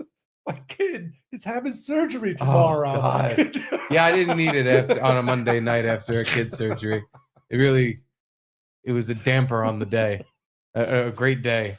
But yeah, like they're so furry and soft and cuddly, it look like, but they're just fucking pests. At least this one didn't spray blood everywhere when he got his face caught in the trap. At least this one. It doesn't even look like it would kill him right away. Yeah. Yeah, and I cleaned it up. And she didn't know about the bleeding one. I guess not. No, I guess I didn't tell her that one of them's head cracked open like a grape. Thought I told her. Hey, this is the price of killing mice, honey. Sometimes it's a bloody mess. Yeah. Especially if I get them on those glue traps or if I get them caught in the bucket. I got to fucking smash them with a hammer. Larry even tried to associate Caitlin with being a killer because she killed Matt, and I was like, she did not once. I agreed with him though. She's a murderer. She's a mouse murderer. No, she had the night she had to deal with the dead mouses because of all my traps. Steve's house of mouse death. And it was the one fucking night a week I'm not home. And she was here by herself with a dead mouse that was half alive.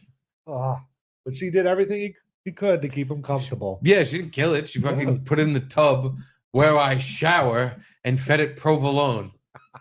Where I eat. A piece of provolone. I eat provolone in the shower. A fucking dying mouse does not have that privilege. I was very upset. So yeah, it took an extra second for me to pick up the trap and open up the window and chuck it out. But I still did. Still took care of business. Still reset the trap. Do I have to look out there again for another mouse or? I mean, probably a bird steals it. I'm hoping something. Yeah. Either that, or A again, I'll cat. be happy with the pile of dead mice, so that everyone will know, hey, there's a mouse problem here. Yeah. Let's all work together to get it fixed, because clearly someone's doing something. Maybe if we all got rid of the mice, there wouldn't fucking be any straggling into my apartment every now and then. That's what's so weird. It's like you get like 4 or 5 days where there's nothing, and then all of a sudden one of them pops back in like, hey, is this place safe yet? Smash! And then, no. No, I guess not. No, it's not safe, guys. They got all these things everywhere, peanut butter on them. Anyway, I forgot to read this pay and say. I apologize, Jack Brennan 666. You did give a yellow pay and say, which is typically an auto read. So I apologize for the delay. Gentlemen, the elephant in the room is Gino has been banned on YouTube and my brother Kevin in his glory. Comment? Yeah, it sucks Gino's banned on YouTube because I think football shows are now gone forever. Yeah. Maybe he can get those back somehow on Rumble, but are they like on his StreamYard, or did probably have to delete them? To make probably deleted them to room? make more room, so they might be gone. Yeah. I don't know. But either way, the football show will go on Rumble. But Kevin is in his we're not glory. having it on our channel. Fuck no. No way. Hell the fuck no. Can't. I was getting nervous with Larry and Gino yesterday on our channel. Mm-hmm. Gino, I told you, Larry's allowed. The algorithm knows the difference between a black voice and a white voice. No, but even E-Rock called Gino out for reading the Epic Times, and then Gino went on a rant. Oh, you're right. Kind of. A little bit. But I was just like, I'm waiting funny for something to come out where it's, always funny what sets him off. And it's always funny what sets YouTube off too. You never know. That's why. Yeah. Fickle and Gino and Fickle YouTube. But yeah, he held up his newspaper and it was like, that's like a fake newspaper. And he's like, no, it's not. E-Rock, vaccine, COVID, vaccine. You don't fucking know what you're fucking talking about. You're a sheep. You're a sheep. Cheap. I think Gino called himself a pure blood because he didn't get the vaccine. Yes, that is a good Harry Potter reference. E-Rock's a mud blood. He's more of a fudge blood. Pudding blood. But yeah, Gino is down in the dumps because that million followers he had on YouTube is definitely not going to translate to Rumble. No, everybody likes Gino is going to go to Rumble. Yeah.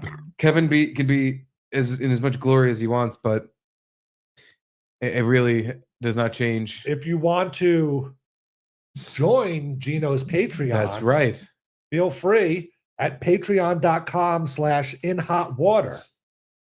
He has started a Patreon, and I believe a video he posted on YouTube for the Patreon got him taken down.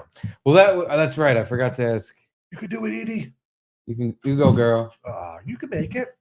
Nope. No, you want some. You can stay here, girl. Yeah. You're a good doggy. Yeah. Patreon.com/inhotwater. You can see.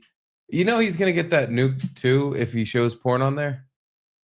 Does he know that? Unless he set it to adult. No. Oh, he didn't? I'm pretty sure you just can't do that. Oh. Like with Vimeo. We got our Vimeo set to adult. Yeah. And then we put our super secret bonus episode where Drew just kept showing the parts of porn where like a dick was going in a pussy in a close-up. And our whole Vimeo, all the videos and everything got removed from the internet and thrown in a dumpster and burned. So we don't get any of that stuff. Edie girl, what's the matter? Advent calendar, girl. You want a treat? Yeah. Woo!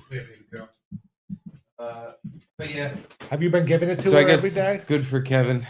Gino's page is fine. Mean, what's Kevin really gonna boast about? Like, it's what he does.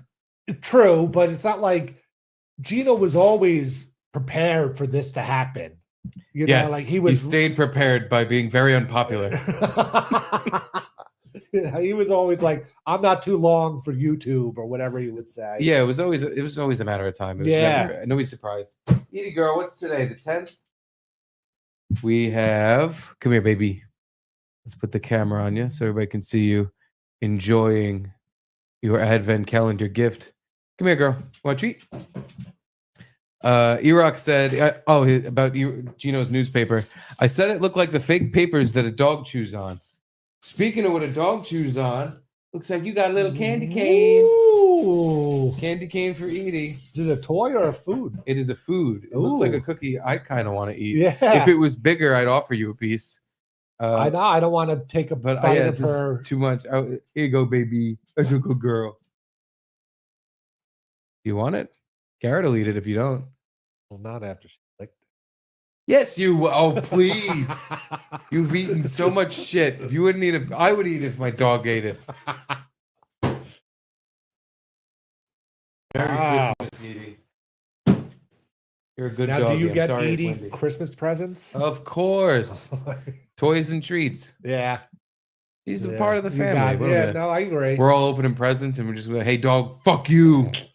Fuck you, dog. No, not you. You're a good girl. You are included in Christmas. It's a good girl. Good job, Edie. Good job eating that treat. You're the best. Yeah. Hope that thundercoat's doing its job. Is it raining? Yeah, it's raining. Yeah, Erock said that Gino's newspaper looked like a fake newspaper, and he started rumble ranting. That's what. Don't show her now.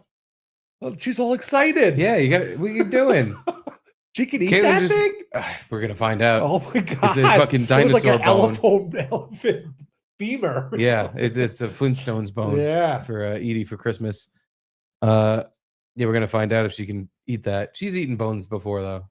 That big? No, not even close to that. But we're gonna find out. Yeah, bones are. It's always fun giving your dog like a steak bone, and they just slowly it gets shorter and shorter and shorter, and they just whittle it down. Knick knack paddywhack. Before we rumble rant any longer, I know we have a lot of Patreon booth boys who we must get to. And I think there's some emails too. We have I feel like we need to filter Frankie McDonald's emails to a different thing. You did Crippled Cody already yesterday from Mike. Oh, that was from Mike? I thought it was from Shane. No, Shane. Damn it, sorry. The guy gets stuck under a car. Yeah, I don't think we could play that one, Shane. I like the video, Shane, but I think we can't show death. The thing is, it's so funny because the guy's like, that nigga's head stuck under the car. It really makes me want to play it. And there's some like woman right by him, like calling the police, and some car got in an accident and hit a guy, and the guy's like, it's on his head. She's not saying it. Shane sent in a bunch of videos. Did you play any of the other ones?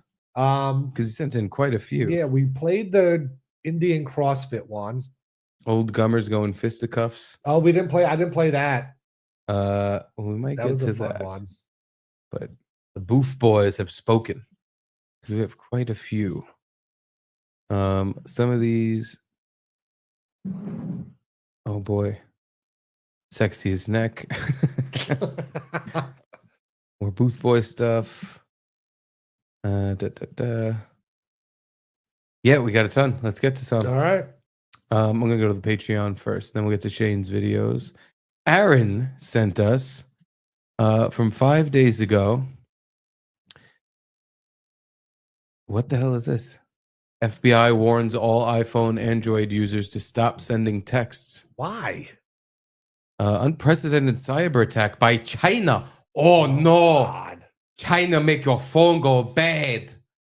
Which Microsoft nicknamed Salt Typhoon is believed to potentially expose private communications to foreign hackers.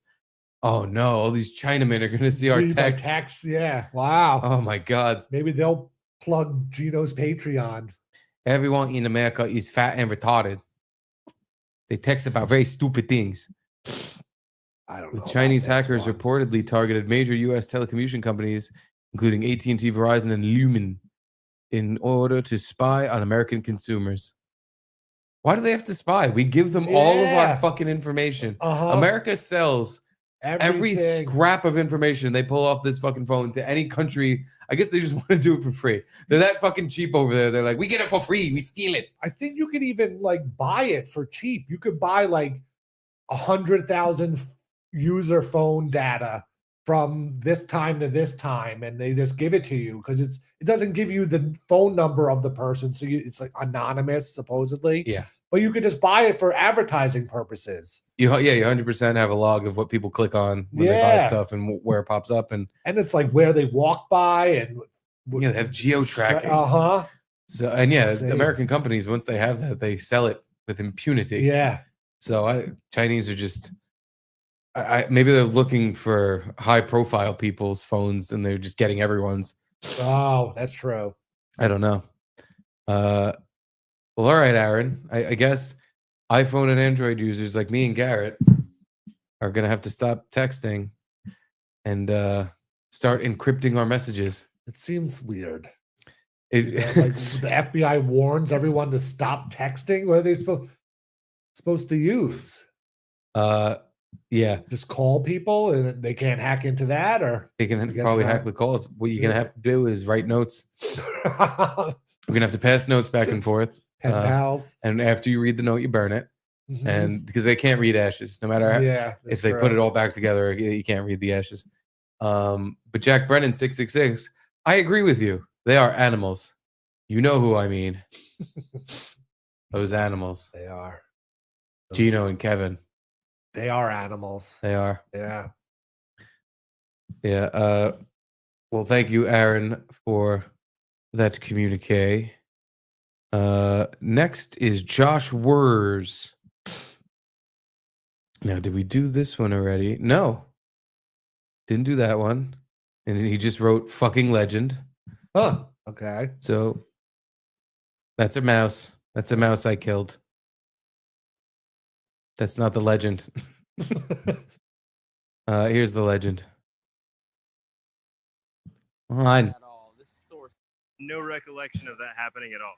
At all. This store sells some good liquor. And I drank a lot of it that night. The viral video shows Robbie Stratton running through a convenience store with an alligator in his hands. He takes the animal in the beer fridge as well. I don't even remember coming up here. We asked Stratton where the alligator came from. No clue. No clue. I literally came to the store and he was in the back of the truck. They told me what I did was stupid and I'll be facing some charges here soon. And probably go to jail, probably not. We'll see. No. He says he regrets his decision and he's been in contact with the FWC. Jeez. It is legendary, but that must be a pet alligator. That it's so calm. It's not trying to. It might just be an alligator. This is, based on the alligator and the Jacksonville beer sign I saw when he ran over here. Where is it? There it is. Saxonville. He's in Florida. There's just a ton of them around, and I think if it's small enough, like that one, you can pick it up and it'll try to bite you. But if you just have like a good grip on it, it can't bite you.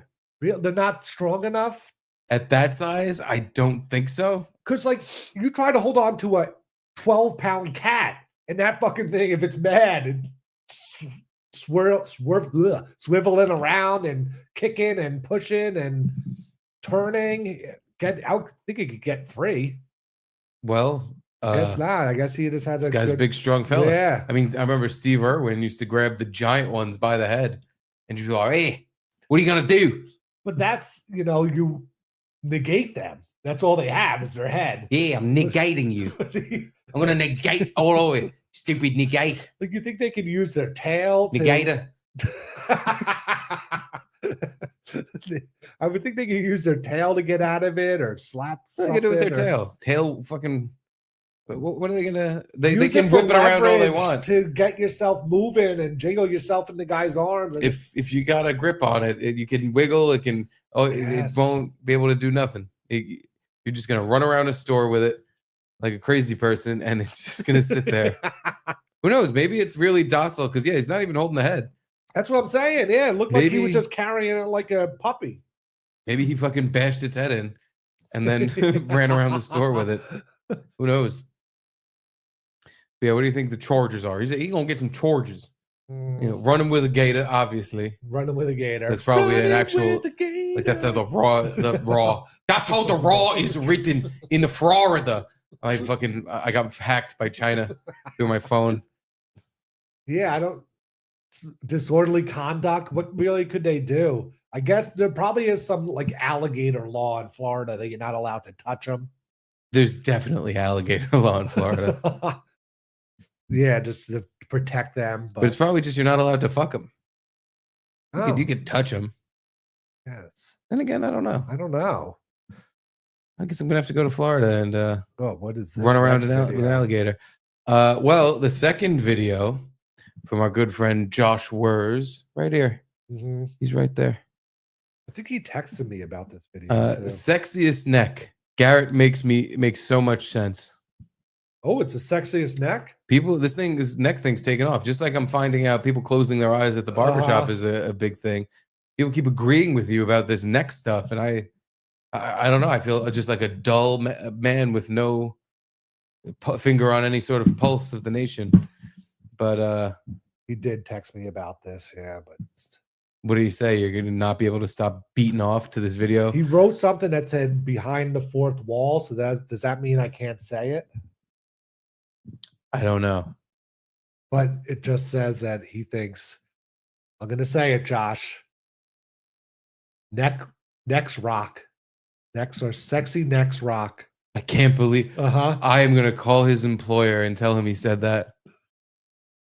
You know, your employee is running around telling people that he likes necks sexually. You're fired. You're fired. He wants a neck job. He wants you to take your neck and you go like this. He rubs his penis in it. He wants an NJ. Doesn't matter, 80 girl. Come here.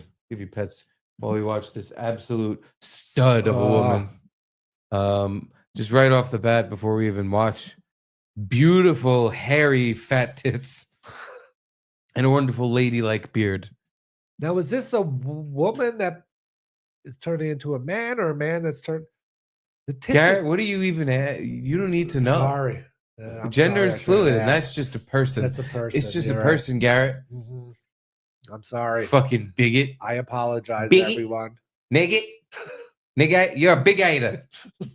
Big attack. Atta girl. I'm so glad someone's finally asking this question. My problem is that I'm too hot, too successful in my career. I make too much money. I have too many amazing friends and family, too many cute clothes. Do you know how hard it is to choose an outfit each day? I also have so many amazing and hot people sliding into my DMs every day. It's time consuming to respond to all these messages. Honestly, I've had it too good for too long. I think my problem is that my life is so wonderful and I only have 24 hours in a day to appreciate it all. Oh my God. I mean, that was, I think, obviously sarcastic. Yeah. The point remains is there's a bush of pubes in between those tits. And it is a very... confusing me. I'm not confused. I'm grossed out. I want to fucking stomp, but they're pretty big poop tits, into those tits. They are, which is, it's not cool, man. Why you gotta have so much hair on those big boobs? I don't know. But I think what happens to some people that was a girl that either, I don't know, got molested or didn't like the attention she got from men, probably because she got big hooters on her, and just all the kinds of men that would come up to her and be like, "Hey, let me go be yeah," and just so disgusted by it, and it affected her psyche. Probably happened when she was younger, when they first developed, and she was like, "I am gonna be a fucking man. I this is never gonna happen again because I'm gonna get big fucking hairy jugs." And a man beard. Ruined myself. But at that point, what I don't know what this next step is, and I wonder if that's the hormones making you a little batty. Yeah. Is wouldn't you go, all right, mission successful. Now I'll just put a normal shirt on that isn't deep cleavage. Yeah. That doesn't show off my massive hairy tits. No, but she's just a person. Because Steve. the whole idea was I'm just a person. I don't want people treating me like that. I think again, like you do enough hormones, your brain kind of goes a little wackadoo, and definitely you are now you're like, no, this is who I am. This is what I'm showing up. This is how I want. This is why I want people to talk about me. And it's But like, there's a okay, well, whole good for you. I don't know what the fuck. There's like a whole class of these people where, like the one that's on like Dr. Phil's show with the girl with the beard, like the Matt Walsh beard, like the full beard, and he talks about being a girl, but even though he has a beard, like the weird, like where they're both genders at the same time. Bearded ladies. Yeah. Yeah, I just don't. Why? If you pick one that you want to be, no, you can't be both. Picking one's not special. That's true. This is you're a uniperson. You're everything. You're a unicorn. You get attention just for existing. It works. People that give you the attention are probably being pretty mean. Yeah. Probably not nice. And people probably just stare at you. They probably stare and say not nice things. But her life's so good. She needs more than 24 hours in a day. At least celebrate. You have a huge beard on your boobs. It's probably nice and warm. If you just zoomed in on the cleavage and told me, hey, Garrett, I took a picture of your ass crack, I would believe you. Yeah, that is a hairy ass crack of a set of tits right there. Good Lord. Well, thank you, Josh Wurs. Now that we're all fucking horned up. Yeah.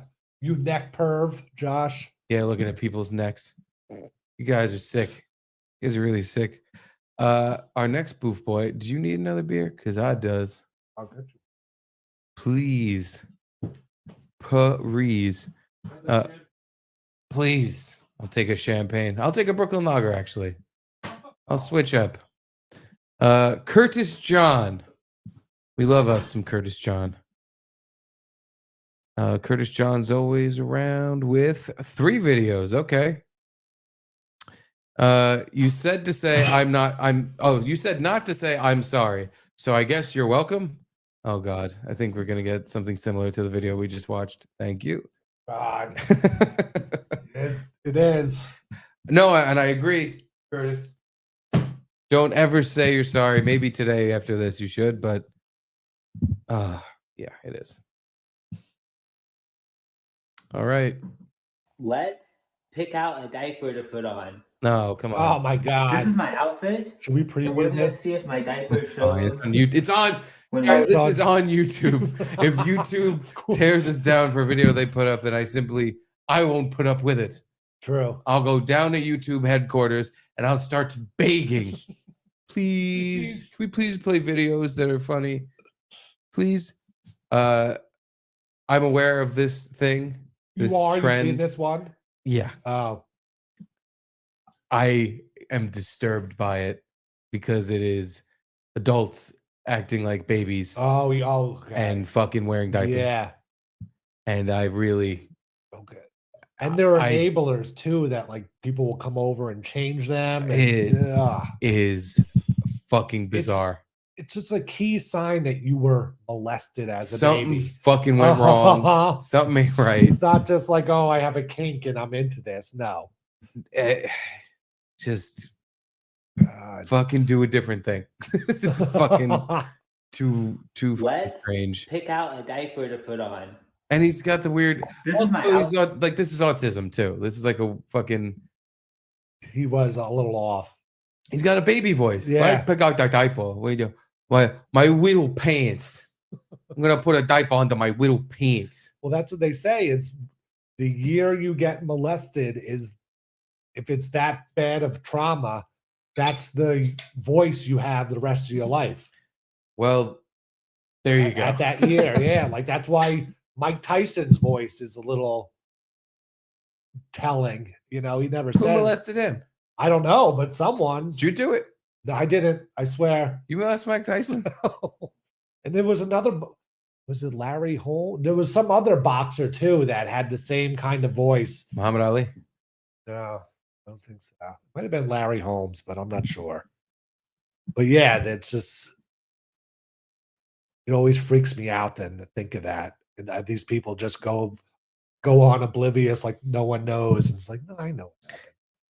And also a lot of people that got that done to them, if they don't deal with it, they then do it to someone else. Yeah. So when you recognize that, you go, okay, we're going to never ever look at this person again. Yeah. And give our way. Outfit, and we're gonna see if my diaper shows when wearing this outfit. So this is the diaper I picked out. It's a baby parade. So let's put this on. Come on. God. This is discreet. I am super surprised. I love it. And yes, I'm wearing a diaper. Oh, he's wearing a skirt? Let's He's a baby girl. Oh God. It says here on the bottom, #baby girl, #adult baby. Should I click #adult baby? Oh God. Where do you think that leads? To all these freaks. Yeah. What is ABDL? Adult baby, diapers. Lover? Yeah, here we go. Diaper A lover. diaper lover. Oh, I clicked it. No. I don't like this. Oh no.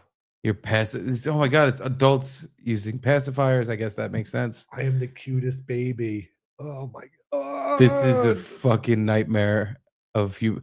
I'm surprised it's like all women. Yeah. What the fuck is that about? And like women that look like they're women, not like that first lady with the chiseled jawline and the fucking toned arms.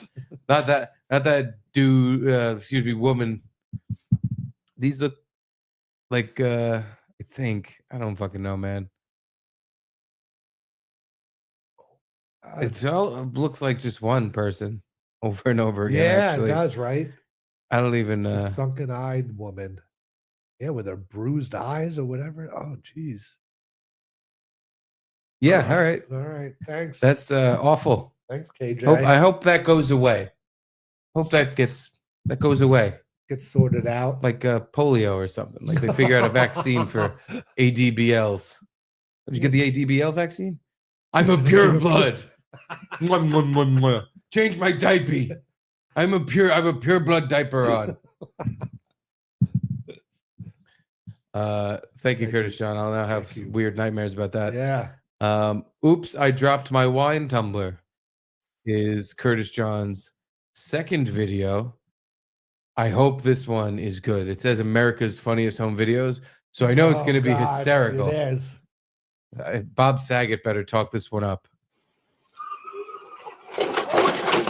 Oh, shit. That's pretty funny.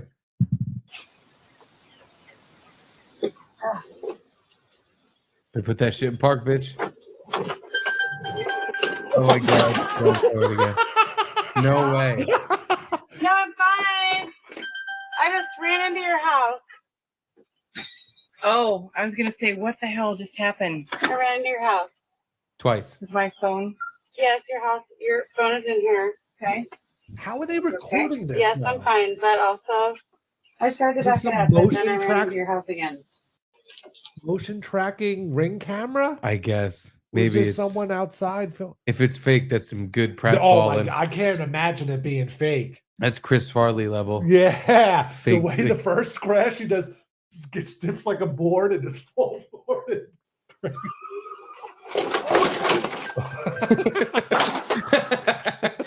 And the hard clunk on the floor. And then, yeah, she's just like, all right, I'm sitting in the thing, put my foot down, hit the gas again.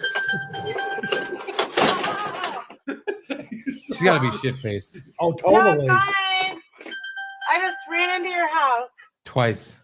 But I Oh, I was gonna hope say, her what the hell friend just happened? is a drunk too and is not dealing with this drunk friend while she's sober, being like, oh God, yeah, you ran into my house again. Okay. It's not funny. So what? You basically hope it's like Bill ramming Gino's house? Yeah. Don't laugh about it. Be like, you're a fucking asshole. But yeah, if it's a sober friend and you're like, oh, I don't want to get her angry because she's drunk now and she'll flip out even more. So I have to pretend that everything's okay. I like picturing more the opposite way. Like it is, this lady is totally with it and together, and the drunk lady who crashed the golf cart is always a problem. I like picturing more of like a Gino goes to Aaron Berg's house and crashes he's on his driveway. crashes his Chevy Spark twice into the garage. He slams it in there and then backs it up and does it again. Both times by accident. He's like, "Hey, buddy." Yeah, it was me. I hit the garage. On the second crash, you see her go down and hit it, the gas, and then she hits the gas, and then she realizes and tries to hit the brake with her right foot, but her foot's not even in the cart. It's just waving on the side. That was a good video. Thank job, you. Way Cage. better than the first one. Excellent work, Cage. And then number 3 is just, he's fine. Well, I'll be the judge of that. Who is he? Why is he fine? What he do? Oh, stupid YouTube shorts. You can't. Yeah, this is tiny, man. Can't even make it bigger.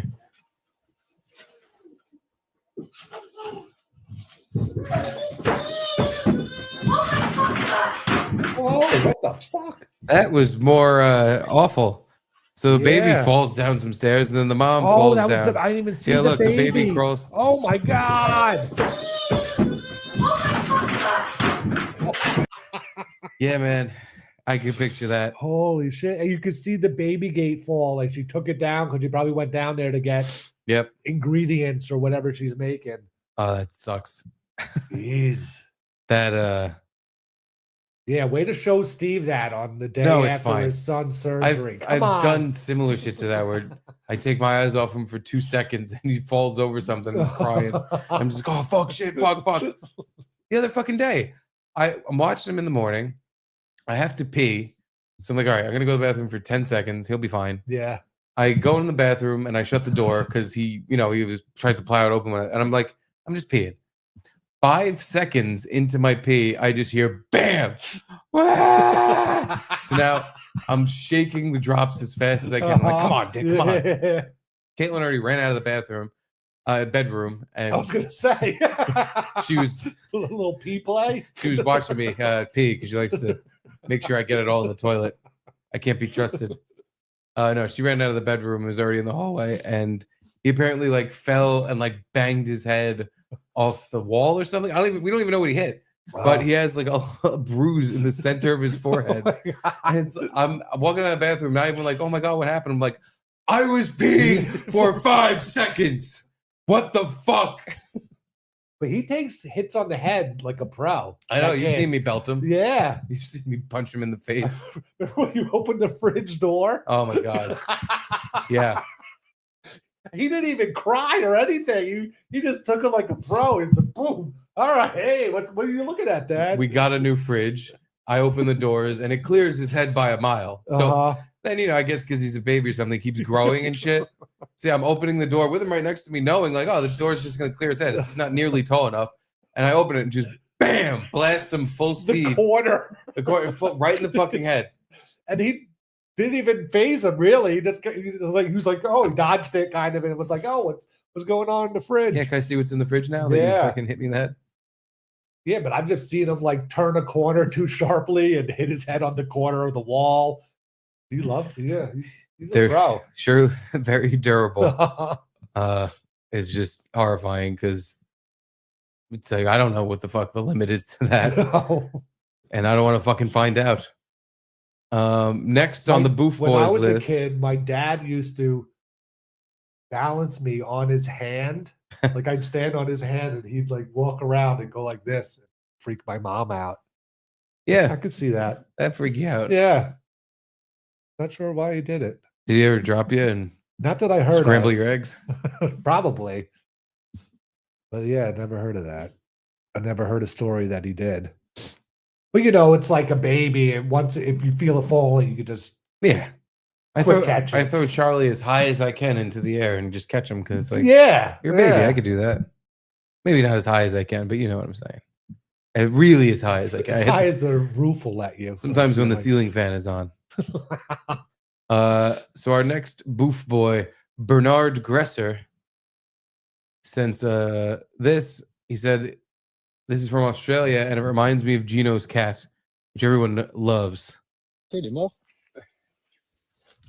What?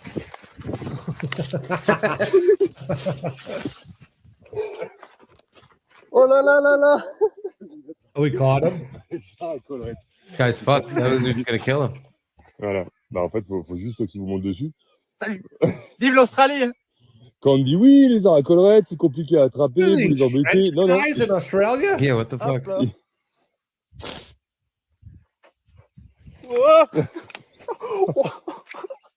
What, this Man, how are lizard? you not afraid that it would bite you? It would bite. How is that lizard not afraid that the giant it's fucking with isn't going to just snap his little lizard neck? What's he going to do? Oh, Does this thing have like crazy voice there? Because it appears to me that it just has those big, Jurassic Park things that flare out from the side of its face. Just to scare away things. So it really thinks like, look how big and tough I am. Ah, I'm so big and strong. I'll kill you. And then it runs away like a guy. Yeah, what a shitty survival instinct in that fucking lizard. Because if that guy had any fucking balls, he'd fucking kill that goddamn piece of shit like I kill mice. He would just stomp on the lizard. I mean, how often do these lizards get killed by a bigger animal that just goes, fuck you, you're a lizard? All the time. Like, what if it tries to do that to a horse and the horse just goes, no One thanks. stop. Bye One bye. Stomp and it's done. Yeah. Fucking lizard. Who do you think you are? But it looked cool though with the little neck thing. That is little neck thing going on. Yeah. I'm not sure what it. Yeah, I guess it just makes it look bigger, so it's to scare off predators.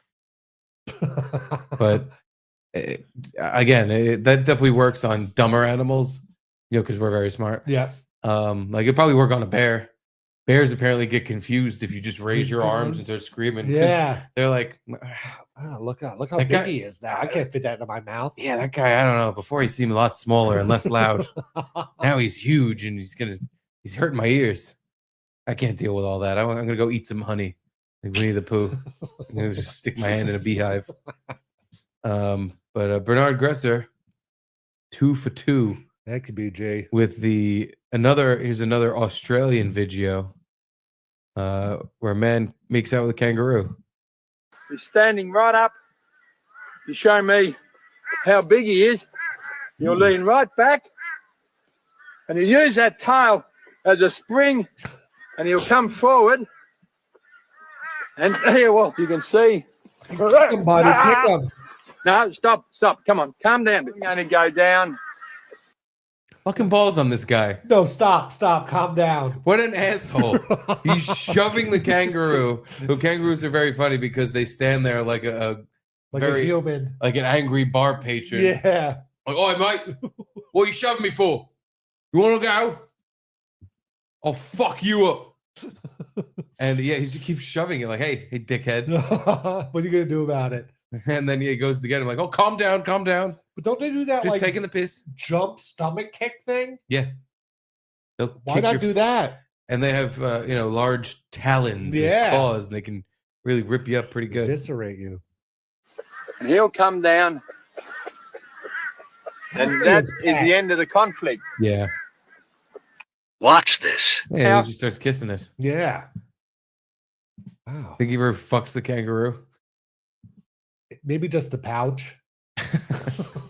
I mean, it's got human proportions. Yeah, that's true. Probably takes it out on dates. Oh, his small girlfriend. Sheila. What was Bernard doing? Just trolling for Australia videos? That's what it appears. He got us a couple good ones. Yeah. I like the lizard better than the kangaroo. The kangaroo backed down and was like, oh, all right, I'll kiss you. I'll kiss you, yeah. That lizard jumped on the Frenchman's back and was like, you're my Frenchman now. I'll fuck you up. I'll fucking kill you. See how big my face is? I have the biggest face here. Next up on the Boof Boy list is Eric Whitaker. Man, I got a great one for you guys. All right. His name is Wayne Wacker. He blew a .252 BAC and almost hit Kamala Harris. Wow. Motorcade. He's a special ed teacher for Milwaukee School District. Well, I cannot wait. That's almost 3 times the legal limit. 0.24, 0.25, or more than 3 times. Yeah. Jesus. But let's take a look. I never get these people that go the wrong way down a highway. It's like, how did you even get to that spot? Usually it's so hard. You have to go down some weird exit the wrong way to get onto a highway going the wrong way. Yeah, I guess you just black You're out. just fucked up and you're driving and and you're somewhere all of a sudden. You hit a tree and you flip your car. New here tonight at 6. This video, you saw it first on WISN 12. A man seen driving the wrong way on the freeway right past Vice President Kamala Harris's motorcade. That man now wants his charges dropped. Prosecutors charged Wayne Wacker with recklessly endangering safety for the incident last month in the Marquette interchange. 12 News' Nick Bohr reports on Wacker's creative defense, claiming he was too drunk to realize he was endangering others. That's a very good point. DOT cameras captured this scene last month as a car is seen going the wrong way past the motorcade of Vice President Kamala Harris through the Marquette interchange. Wow. Wait, hold Trailing on. deputies. How did a car go the wrong way and the motorcade passes? Like one cop didn't just ram it or Ram it. Don't you know how to ram it? Just ram it. Wayne Wacker's driving the wrong way, and you got to make him pay. So ram it. For real though, like why wouldn't they take the car out or hit it or immobilize it or do something? They just kind of like, oh, that's weird. Let's just pass by. Yeah, I would imagine they surround it, start lighting it up, and throwing fucking grenades at it. Because you would assume if someone is driving the wrong way on the highway towards the president, they're kind of up to no good. No good, right? Yeah. They're probably doing something How fishy. did they not assume that it was just like some bomber? Yeah, you would think Car like bomb. the lead car in the motorcade, like its whole job is like, oh look, someone's being weird and coming directly towards us. I'm gonna fucking nail them. I don't know. Wow. Because I guess if it is just a Wayne Wacker, you probably will have killed them, and you don't necessarily. guess so, But yeah. hey, I think the Secret Service can absolutely justify and not get in trouble for killing a guy because he was driving the wrong way on the highway. But yeah, I don't know. Let's go. Let's hear what Wayne Wacker has to say about the situation. Pulled over 55-year-old Wayne Wacker, and body camera video showed a Secret Service agent question him. What? Wacker claimed he didn't see the motorcade or recognize he was going the wrong way. What? Deputies ticketed him for drunk driving, and prosecutors hit him with a more serious charge of felony recklessly endangering safety. So therefore, Your Honor, I'm asking you to dismiss this complaint. At Wacker's preliminary hearing today, his attorney argued that because Wacker was clearly intoxicated in the body camera video and blew a .25 in the breath test shortly after, that he was unable to comprehend the danger. In order to establish criminal recklessness, they have to establish that the defendant was aware that his or her conduct created an unreasonable and substantial risk of death or great bodily harm, but there's nothing in this complaint that supports that. As Wacker, a Milwaukee public school teacher, watched, his attorney argued the case should be dismissed. I don't think that there's probable cause in this case that Mr. Wacker is guilty of what he's charged with. But the prosecutor argued that choosing to become intoxicated doesn't provide a criminal defense to what happens later. You can't plead voluntary intoxication to negate this type of intent. And Court Commissioner Barry Phillips agreed, ordering Wacker to stand trial. Now, Nick, was this case handled any differently because it was the vice president whose life was put in danger? No. No, not at all. It was the same as any other case. Yeah. Especially in Wayne Wacker's case. He's treated just like anyone else. Poor Wayne. Getting railroaded. Yeah. Well, Wacker said He looks like numerous Wayne times. Wacker. He does. He's Nick Bohr. Oh, that is. Along the freeway there that he didn't even realize that he was driving the wrong way at the time, much less driving past the motorcade of Kamala Harris at that point. Still, because prosecutors say he endangered so many lives by driving the wrong way on the freeway, he's facing the charge that could land him in prison for up to 10 years. All right, and we'll keep checking back 10 on that years. story. Nick Bohr reporting What a live great from Milwaukee loophole Press. the lawyer used, though. Like, yeah, he was driving the wrong way past the motorcade, but he was drunk. He didn't know what he was doing. So he It's completely correct, and I agree with it. And I wish I'd had that defense. And I was like, I didn't know I couldn't hit that tree with my really fucking going really fast into it. I was too drunk to know. To know that, yeah. So slap me on the wrist, and let me be on my way. Let me on my way. Poor guy. He's getting absolutely fucked because he just so happened to get shit-faced and drive on the wrong side of the highway when there was a motorcade. Like, of all the chances, all the times he could have done that. I know, Another right? night, he may have literally just gotten away with this completely. Totally. If he, a block away or later on, he righted himself and went to the right side, people would have passed him and been like, yo, they'd have a story to tell, like, oh, I drove past a guy going the wrong way down the highway. Yeah, maybe someone called the cops on him, but no one's going to get the license plate. And if he corrects himself and moves to the right side, then he'd be home scot-free. Story to tell your grandchildren one day. One time I was driving on the highway, and wouldn't you know it, Wayne Wacker was on the other side of the highway driving the same way as me. Then Nick Bohr did a story about him. He's a real Nick Bohr, if you know what I mean. That Wayne Wacker. Well, that's number one for Mr. Whitaker. Is number two. Oh, wait a minute. Oh, there's more. Oh, we have the body cam footage. Wow. Good work, Eric. This is so that was just the preview for what we're going to watch, which is the body cam of Wayne Wacker. And he gave me timestamps. I hope there's a better clip than when they just asked him, you drove past Kamala Harris. What? Yeah, really. The news could have played something. That was fucking shitty. But no, he gave us a bunch of timestamps. So the first one is 2:30 to 3. So let me go 2:30. Oh, it must be time to go to the dentist. 30.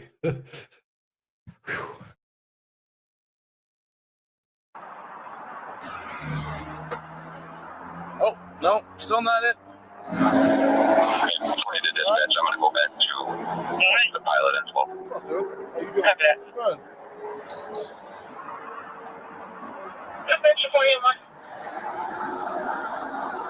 He's looking for his ID. It's taking him about 10 minutes to find it. I got you. It's not next to that open beer right there. Oh, God. We're laughing at him. That's fine, man. Just go ahead and step on out. Yeah, you can hop on. We're keeping him in there, but you can hop on out now. Hop on out of the car. Hop out of the car. What? We're talking to my partner. No, let's get him out first. Let's get him out. I can't even remember what So he's unbuckle trying your to do. seatbelt, sir. He's fucking blackout drunk. Yeah. Yeah. It'd be really funny that all of a sudden they're like, he's raging! Stop raging! And he's just, What? Huh? Who, me? I mean, give this guy a break. He has to teach special ed children. For he's all, he's like at retirement age. He's been doing it for a while. Occasionally he wants to be the special ed kid. Yeah. He's what? He's getting in their mindset to relate to them better. He's going on his Viking World Tour. What a stupid shirt. Is that what it says? Yes. World Tour? It's got like 793 England, 795 God. Wales. Oh my God. He's like Mike Bichetti. He loves Vikings. He's wearing their fake band tour shirt. Well, anyway, here's timestamp number 2. Where were you? Like, where were you headed from? Do you remember? What? Yeah. Where were you coming from? I'll print it out. I'm just going to make sure. He's going to print it out for you. He's going to give you a printout with all his information. Okay. Down a gay bar down in Gay bar downtown or like where? Yeah. How would you remember that fact? Just say a bar. Do you think he said that? He wasn't even at a gay bar and he just said that because you're like, oh, I'm gay, so you better be a little check mark. He's like, I'm in a protected class. Yeah, I'm someone who's, I'm diverse. So let's why don't we pump the brakes on this driving on the highway the wrong guy, huh? That'll look bad for you guys. Yeah, officer. Maybe there's something I could do for you. Maybe you could do something for me. My name's Wayne Wacker. I didn't get that name from not beating men off 2 at a time.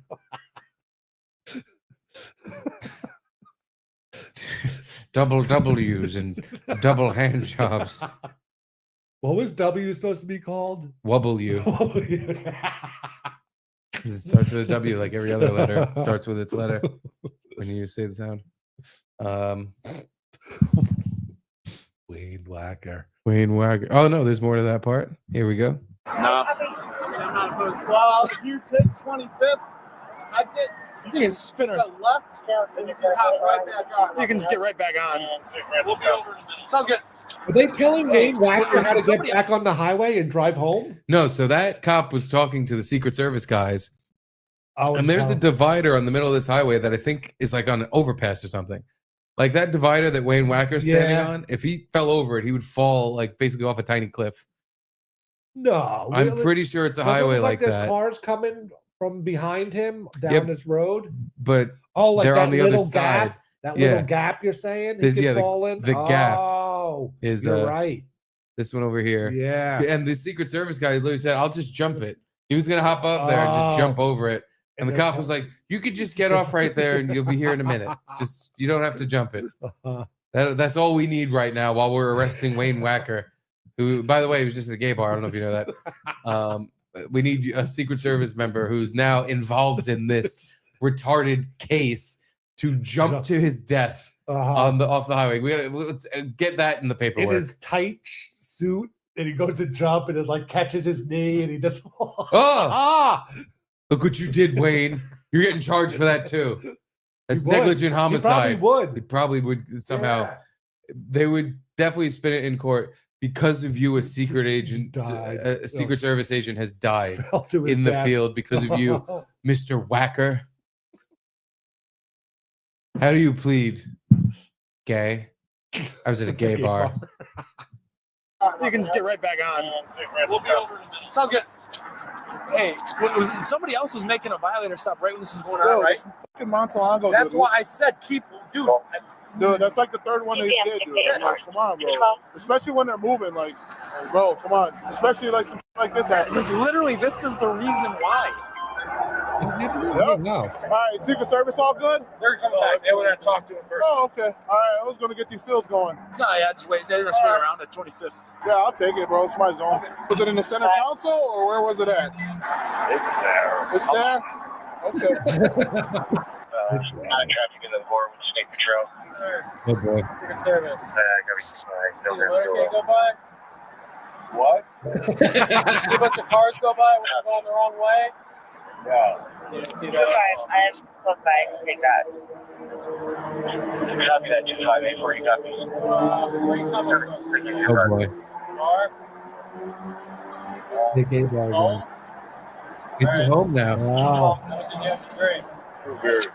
Tango suspicious. 979-1260. Any idea that Kamala Harris is in town? Well, I guess I did. For them sealed out against to get the terror right on the wrong here. way on the highway? Yeah. Why are we going the wrong way on the highway? Because you're drunk? What? Do you remember what? By the way, he's like, oh, I had 2 beers. But once he mentioned, like, oh, is that why you're driving the wrong way? Because Kamala's in there? He was like, no. I was drunk. I'm drunk, yeah.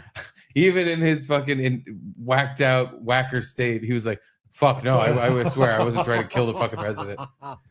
Even I understand, like, no. Yeah. I don't want to go to jail. Not that crazy. I'm gonna go to jail, but not jail. Yeah, I don't want to go to fucking terrorist jail. 650 to 735. Oh, I think that's the one we're watching. Oh, and we just watched it. All right. And then the next one is 835 to 84. This one's 5 seconds. Thank you for clipping this up. Yeah, really. Burnout. Oh, we all experience it at some point. Are you It's so important to me that I've actually been working on it in therapy. Passport. No? No? Okay. What's your height, weight? I'm fat. So I'm going to ask you a bunch of weird questions. I got to ask them anyway, so just bear with me. Yeah, of course. Are you motivated by any kind of extremism group? Oh my God. What Are you involved or gays? associated with any kind of groups? No. Like a military group or like anything like that? Are you a gun holder? A what? A gun holder. Like, do you have a concealed carry? Do you own weapons at home? No. Anything like that? You don't have any guns at home? Yeah, I do. What do you got? I got a 12 gauge. Is that just for protection on the home? You don't take it anywhere else? You don't go anywhere else with it? No, I'm answering for him. What about Yeah, mental really. illness? Do you take any medications? Have you been diagnosed with any, like bipolar, schizophrenia, anything like that? No. Have you ever been to? That first question was pretty good. Where it's like, are you involved with any extremist groups, or do you subscribe to any extremism? He was, yeah, I'm in ISIS, but shh, I can't tell nobody because I'm here. I can't tell them because I go to the gay bar. They don't like that. Don't tell anyone. I'm trying to kill the vice president. The guys at the gay bar don't like that I'm in ISIS, and the guys in the ISIS don't like that I go to the gay bar. So if anyone found out, I'd be fucked. But yeah, I'm totally a terrorist. Yeah. Oh, okay. Well, we're gonna take you in then. Like, why even ask him these questions? He's completely blacked out. He's not going to give you. He did answer him. Which it looked like it shook him awake a little bit when he asked him again, like, do you know, is that why you're going the wrong way on the highway? Because Kamala was there. He was like, no, I'm drunk. I'm drunk. Just because I was drunk. Had 2 beers, got me drunk. Around any kind of Secret Service event, like a rally, a political event, nothing like that. Again, fair question. Do you have any undue interest towards assassins, murderers, mass murderers, anything like that? No? What about friends or family? You married? Got a wife? Okay. He's divorced. What's your ex's name? Were you working 2 nights ago and I got my ordered by 6? Hey, I you gotta ordered get your by ex's 6 on name Saturday in night. there and fuck her up. What's your ex's name? Walter Wacker. Nice actress weekend. Yeah. Telling you, dude. Yeah. Hell yeah. Yeah, right, like 8:15. Oh, really? Just cruising down 43, going 45 and a 50. To 11, so let's skip ahead a little. 10:30 to 11 something. Yeah, you just check it out. Yeah, you just check it out and see 10. Can I go or no? We still got those field tests on you. Obviously, that was the Secret Service agent. Now we'll do our business shortly. Okay. What? There's other people pulled over? Nope, that's all for you. Really? Yep. Man, you're driving the wrong way on a very busy highway, man. This is one of the most populated highways with the federal government concerned about it. Yep. Yeah, you're right. Yeah, what school? 21 Honolulu. What the hell is it called? I don't know, I'm asking. It's called, where's it located, Wayne? No, it's called, Oh my God. all right. No, wait. What art did you teach, or what do you do? Yeah. What grade? I teach for like keyboard. What? What is this? Viking World Tour. Time to go, Chad. That cop's just making fun of his shirt. What's that mean? Yeah. You saw them in concert? Love Vikings. You ever heard of Mike Buschetti? Me and him love Vikings. All right, skip ahead to 15:05. This is the final. Hold on, can we just? I want to hear him try to explain the shirt. Oh, you're right. Yeah, I'm an idiot. You're right. Oh my God. What is that? Is that a band? Like 849? No. You don't wear a watch? I broke it. Come on over. Thank you. Come on over here. Thanks, guys. Yep, for sure. I thought you gave me a toy or something. I wish. No, someone added squeaky sound effects to the fist pumping. That's just odd. It'll be really funny. It's like it's squeaking when the hands. You don't have to add sound effects to a video like this. Wayne Wacker's taking care of all the comedy for you. Don't worry about it. 15:05 to 16 something. I took 3 for demonstration. You're going to take 9, okay? Oh, Don't boy. stop the test. They got the people off the highway. I was wondering why they were doing this whole stop. Hoping he would get hit by a truck. But yeah, I think that now they're doing the field sobriety test. This is great. And he has to walk in a straight line. I don't think Wayne on a good day sober is going to be able to walk in a straight line. His gut sticks out a little too much for him to have great balance. He definitely can't do that 1 foot hang thing or whatever they do. No. he can't do the thing where he has to touch his nose. Yeah. This is gonna be a mess. 3. I took 3 for demonstration. You're gonna take 9, okay? Don't stop the test until you're done, Wayne, okay? 1, 2, 3, 4, 5, 6, 7, 8. Oh, you almost did 9. 1, 2, 3, No dance move 4, on that one. That's fine. 5, 6, 7. Okay, you all done, Wayne? Yeah. All right. One more test for you, okay? This next test is called the one leg stand. Okay, so it's gonna be either leg. You're just gonna raise it approximately. Yeah, I don't know why they even do this. Yeah. When this guy's Here, just okay? fucked up. It's gonna count out loud. 1001, 2002, 2003, here and it so is. on and so forth until I tell you to stop. Go on Okay? and go for it. 1, 2.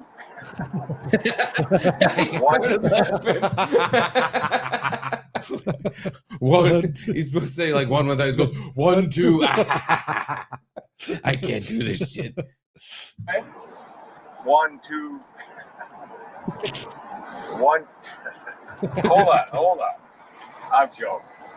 That's all right. Let's do the best you can. 1, 2. 1, 2, 3, 4, 5, 6. Okay, we'll move on, Wayne, to one more test, okay? This is called the preliminary breath test, okay? So what you're going to do... He agreed to the PBT, which resulted in 0.252. And blow. Keep blowing, keep blowing, keep blowing, keep blowing, keep blowing. I did good. All right, you know what the legal limit to drive in the state of Wisconsin is, Wayne? No. Okay, so it's 0.08, okay? I passed. All right, so you're at a 0.252, okay? So that's more than 3 times the legal limit. Wayne, you're going to be placed on arrest for OWI tonight, okay? Wayne, have you ever been arrested for this before? Yeah. How long ago was that? 1998. 1998. Wow. I'll let you know what's going to happen from here, and then we'll see what's going on, okay? Thanks for Why do I feel bad for Wayne Wacker? Thanks for the ride, guys. Because he's being wrongfully accused of something he didn't do. True. That's a good Someone point. else got in that car drunk and drove it on the wrong side of the highway. That Wayne Wacker's innocent, I tell you. It wasn't his fault. He was too drunk to know which highway to be on, which way the traffic is going. That's true. He had 2 beers at a gay bar. You know what that's like? You get drunk a lot quicker when they get pounded up your ass. You think he asked, how many queers did you have? He's like, oh, 2 queers. 2. Like this. That's why they call me the Whacker. I think that is the last Booth Boy video we are going to be able to get to tonight because we started on time and we're ending late. So thank you, Eric. I appreciate the timestamps. Yeah. I very much appreciate the Wayne Wacker videos. That makes me happy. Gay Bitches and Harold and Shane and whoever else is in the emails, I have to recheck those. Tomorrow, we will visit your content. Today, we did not get to it. I apologize. But, Garrett. Oh, no. You know what time it is? It's time.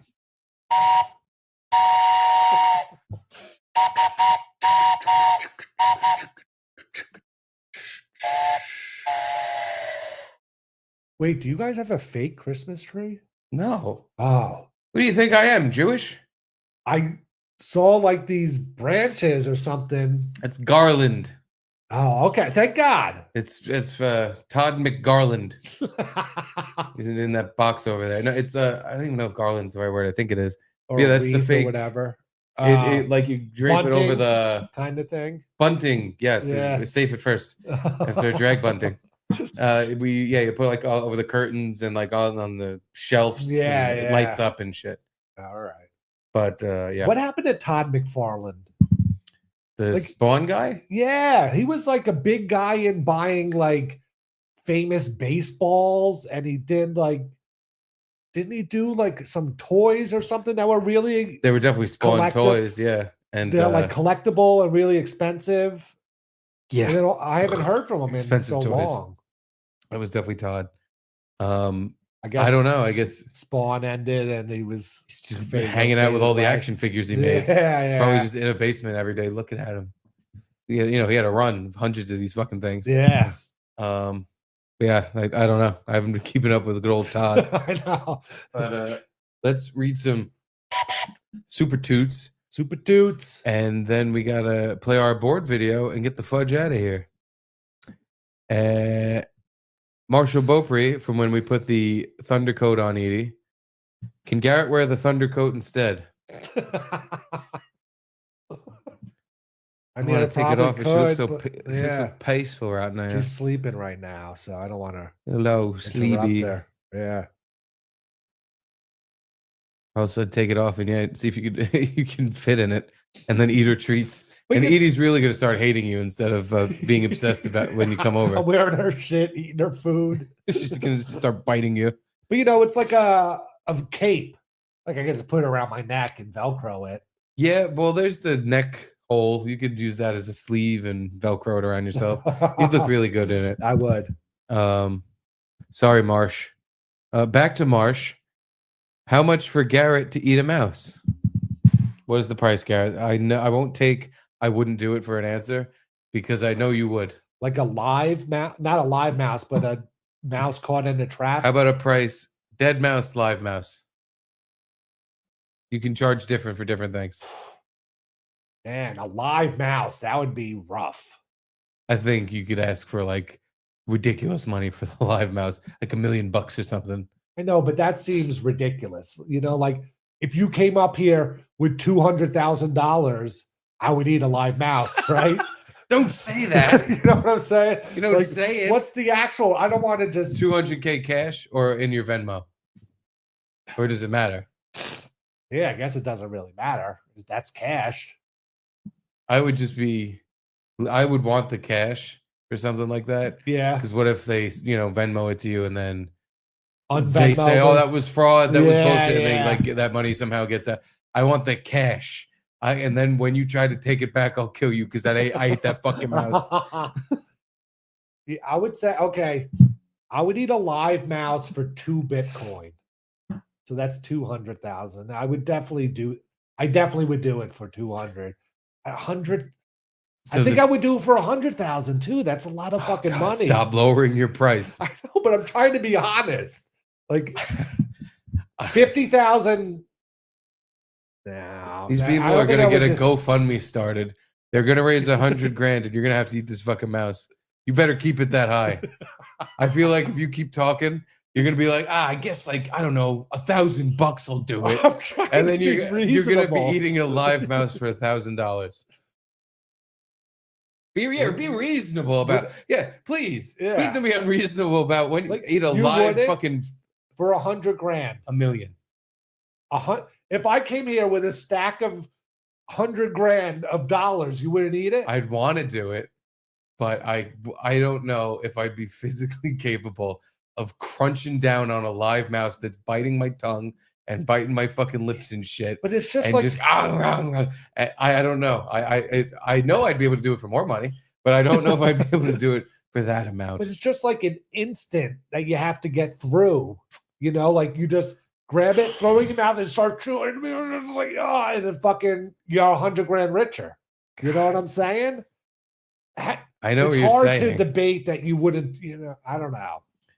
You're making the case where again people are going to start throwing like, what if I gave you $1,200 and you'd be like, I can use $1,200.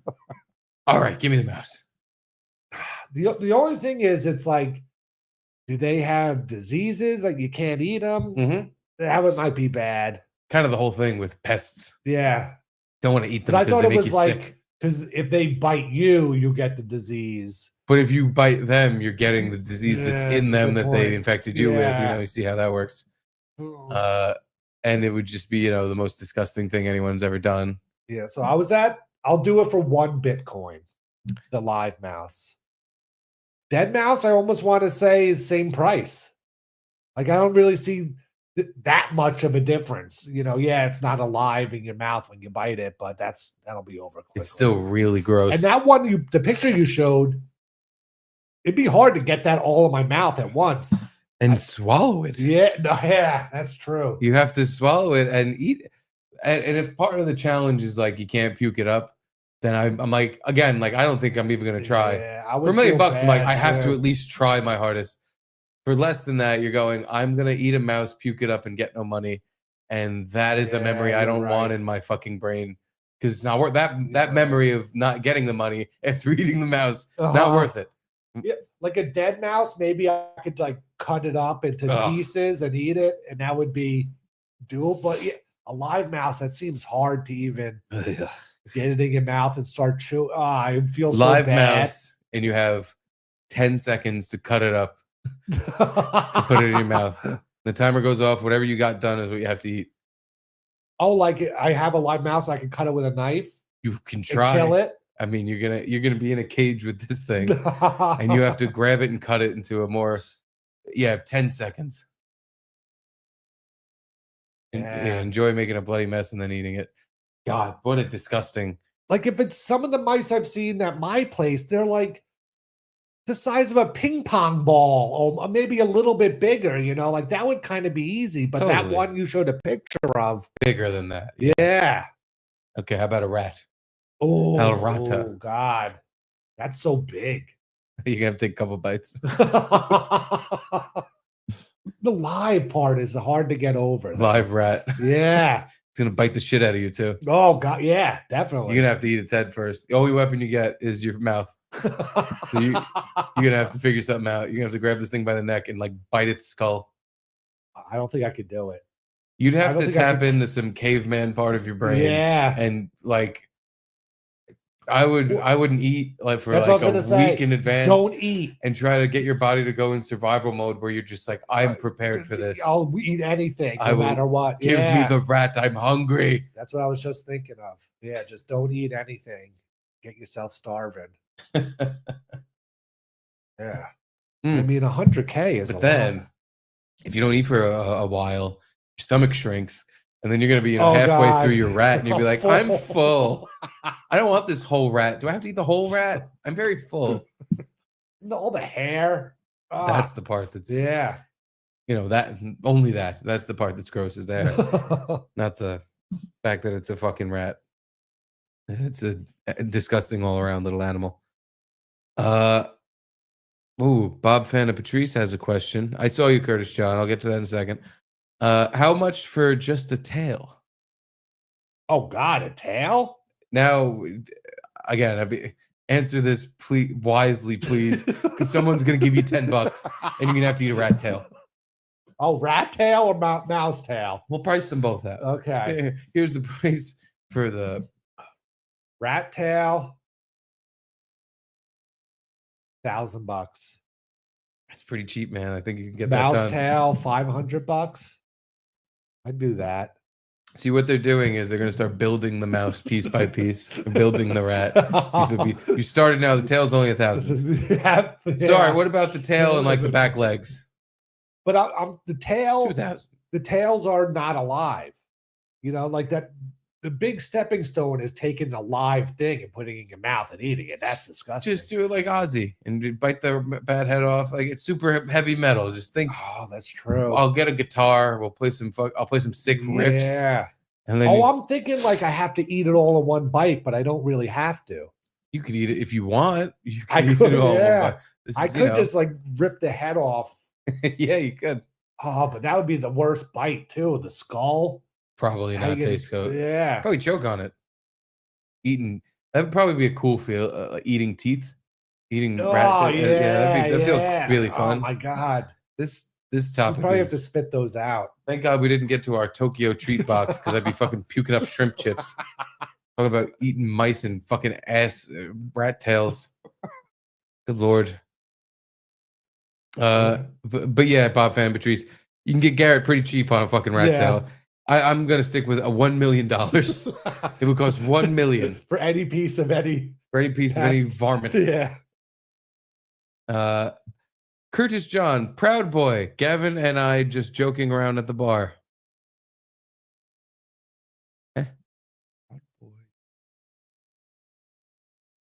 Was it in reference to one of his videos? Yeah, it has to be. About 19. Wayne Wacker at the gay bar with Gavin? Oh, Maybe? yeah. I think that's what he's saying. Yeah, Wayne Wacker. Proud boy hanging out with Gavin at the gay bar. Yeah, Gavin used to say it. He said he would just go to gay bars because they're fun. Yeah. Just go hang out. Yeah, they're always fun.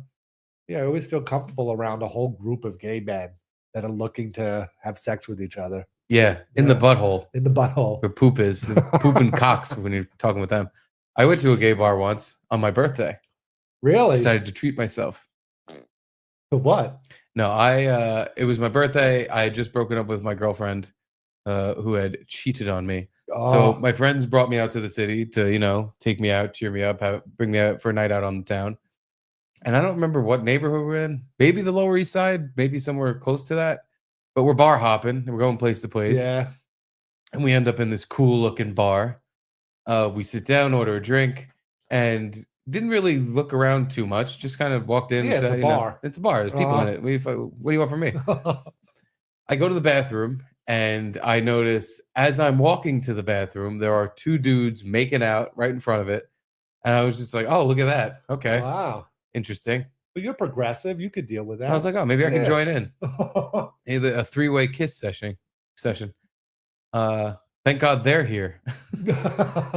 And I'm walking in the bathroom and I see that there's like a big condom machine in it. And I was just like, what the fuck? Wow. And there's like signage on it that was like, like put a condom on your faggy cock. It was something like, we're gays and we put condoms on. And I was like, oh, that's weird too. And then there's a guy in the bathroom who was wearing some really flamboyant outfit. And I was like, putting all the clues together. I'm like, wait a minute. And then I pee, I walk out of the bar and I notice there's a couple girls here and there, but I am in a gay bar. There's the dudes still making out. There's a bunch of other like couples of dudes and groups of dudes. And I'm just like, this is a fucking gay bar. And I'm like looking around, there's like pink shit. And it might as well have just said like, you're in Homo Town. And so I walk over to my friends who they figured it out before I did. I was still walking in the bathroom and they figured it out already. And they're all talking and I just come over. I was like, guys, we're in a fucking gay bar. And they all just start dying laughing. Like, yeah, we know. Did you stay for the drink at least? I drank my drink. Yeah. I sucked a couple cocks and then I left. And I was like, I don't want to be in here.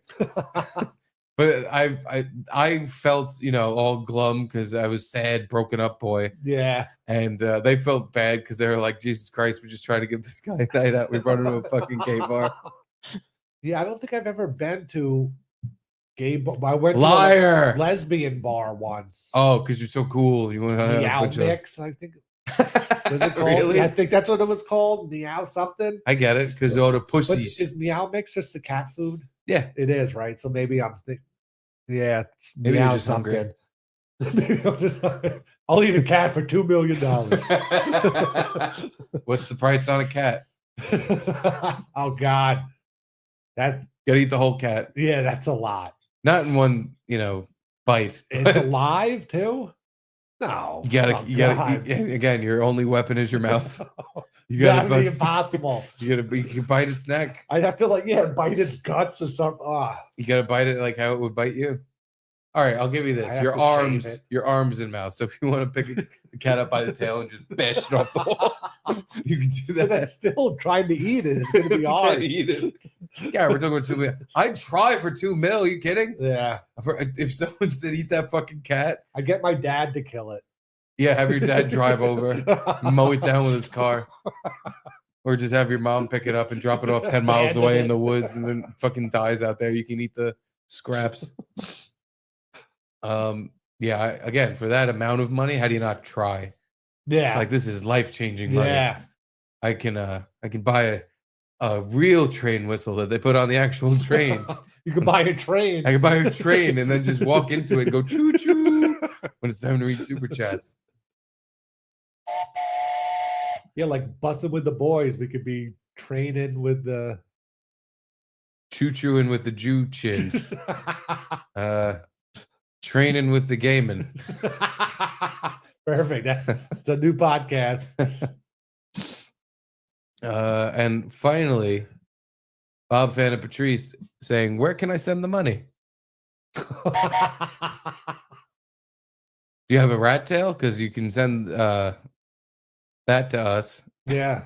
And then What was it you said? You do it for $1,000? Rat tail 1,000, mouse tail 500. But that's like eating a piece of spaghetti. You should double both. It should be 1,000 for the mouse and $2,000 for the rat. Garrett, you need to have some value in yourself. God damn it! That is cheap for a rat tail. You know, but you cut it up, you just eat it down, and you quick 2,000. Totally. Yeah. It's like like you said, it's like a little piece of spaghetti. Yep, you put it in marinara sauce. And, oh my god, the mouse one is small enough. You could probably just swallow that without chewing it and just be like, oh, done. The rat one's a little hardier. Could be, and it's way grosser. It's like the segmented pink fucking worm thing. Yeah. Ugh. Good luck with that. Well, you know where to send the money. Yep. Right here. $1,000 super chat buys you a Garrett eating a rat tail. That's the time. All we have left to do is present our new board video. Christmas edition. Thank you, Fitzy. And of course, thank you, 5Fan Photoshops. For the intro. But let's take a moment to appreciate our board members this holiday season. Let's do it. Holiday season.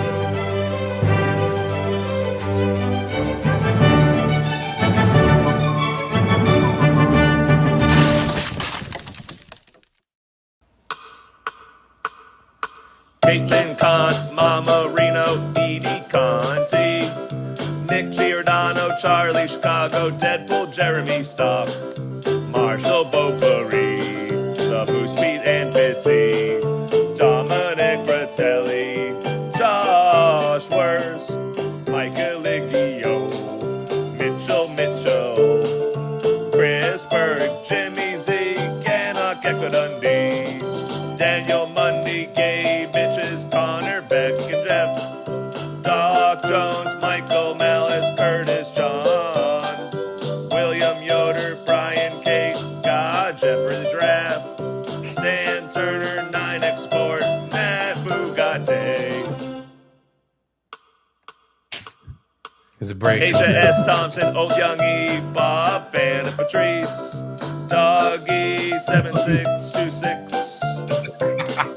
Justice for Garrett, J. Thomas, Larry F., Boo Kurt Angelo, Mark DeGrace, Cynthia Darcy, Just Eric Medicare, Rocky Pentozzi, Jose Delgado, Jay, Seuss Luster, Payne Jamin, Gina Marie, Beverly, Jake Conji, I think he did. Johnny, Head of the Hooker, Jonathan Mardukas, AJR, Michael J, and Vinny Cash. Thank you. Oh, I thought I started again. There's just one little tick at the end. Yes, thank you all to our lovely board members. I know the video is a little zoomy and choppy. It's pretty goddamn hard to time that with Fitzy. It wasn't easy. Other takes were way worse, believe it or not. That was the best one, and I was just That was like, good. At least all the names are there. Sometimes the pacing was off, and I'm like down here, and I'm like, fuck, he's spraying through names too quick. Like sometimes I couldn't keep up. I had to really fucking get the timing right. Especially going from bottom to the top. And That's then hard. I kept that one because my phone kept fucking up while I was doing it. And it was I like, noticed skip. that, yeah. And I'm like, I do not have 5 days to do this. Like, it's just got to My fucking son work. just had surgery, all right? That's what I said to myself. I'm like, it's okay if it's a little choppy. My phone's a little choppy. Well, anywho, thank you all. And thank you again to E-Rock, G-Rock, Lube Rock, and Larry Rock. Yeah. For covering yesterday. Much appreciated by me. And thank you Everyone all. joined in. Nice. Oh, Edie's giving us the signal. He's like, I'm done. Mm. Bye, guys. Later. See you Love later, you. Edie. Love you, doggy. All right. This is what happened. Show's over. She runs out. She's like, She's like, fuck this. That's it. Fuck these guys. Not being entertained anymore. I'm only here for the super dog money. Well, anywho, what a Later. lovely day. And what a lovely group of people. I love you. Bye. Bye.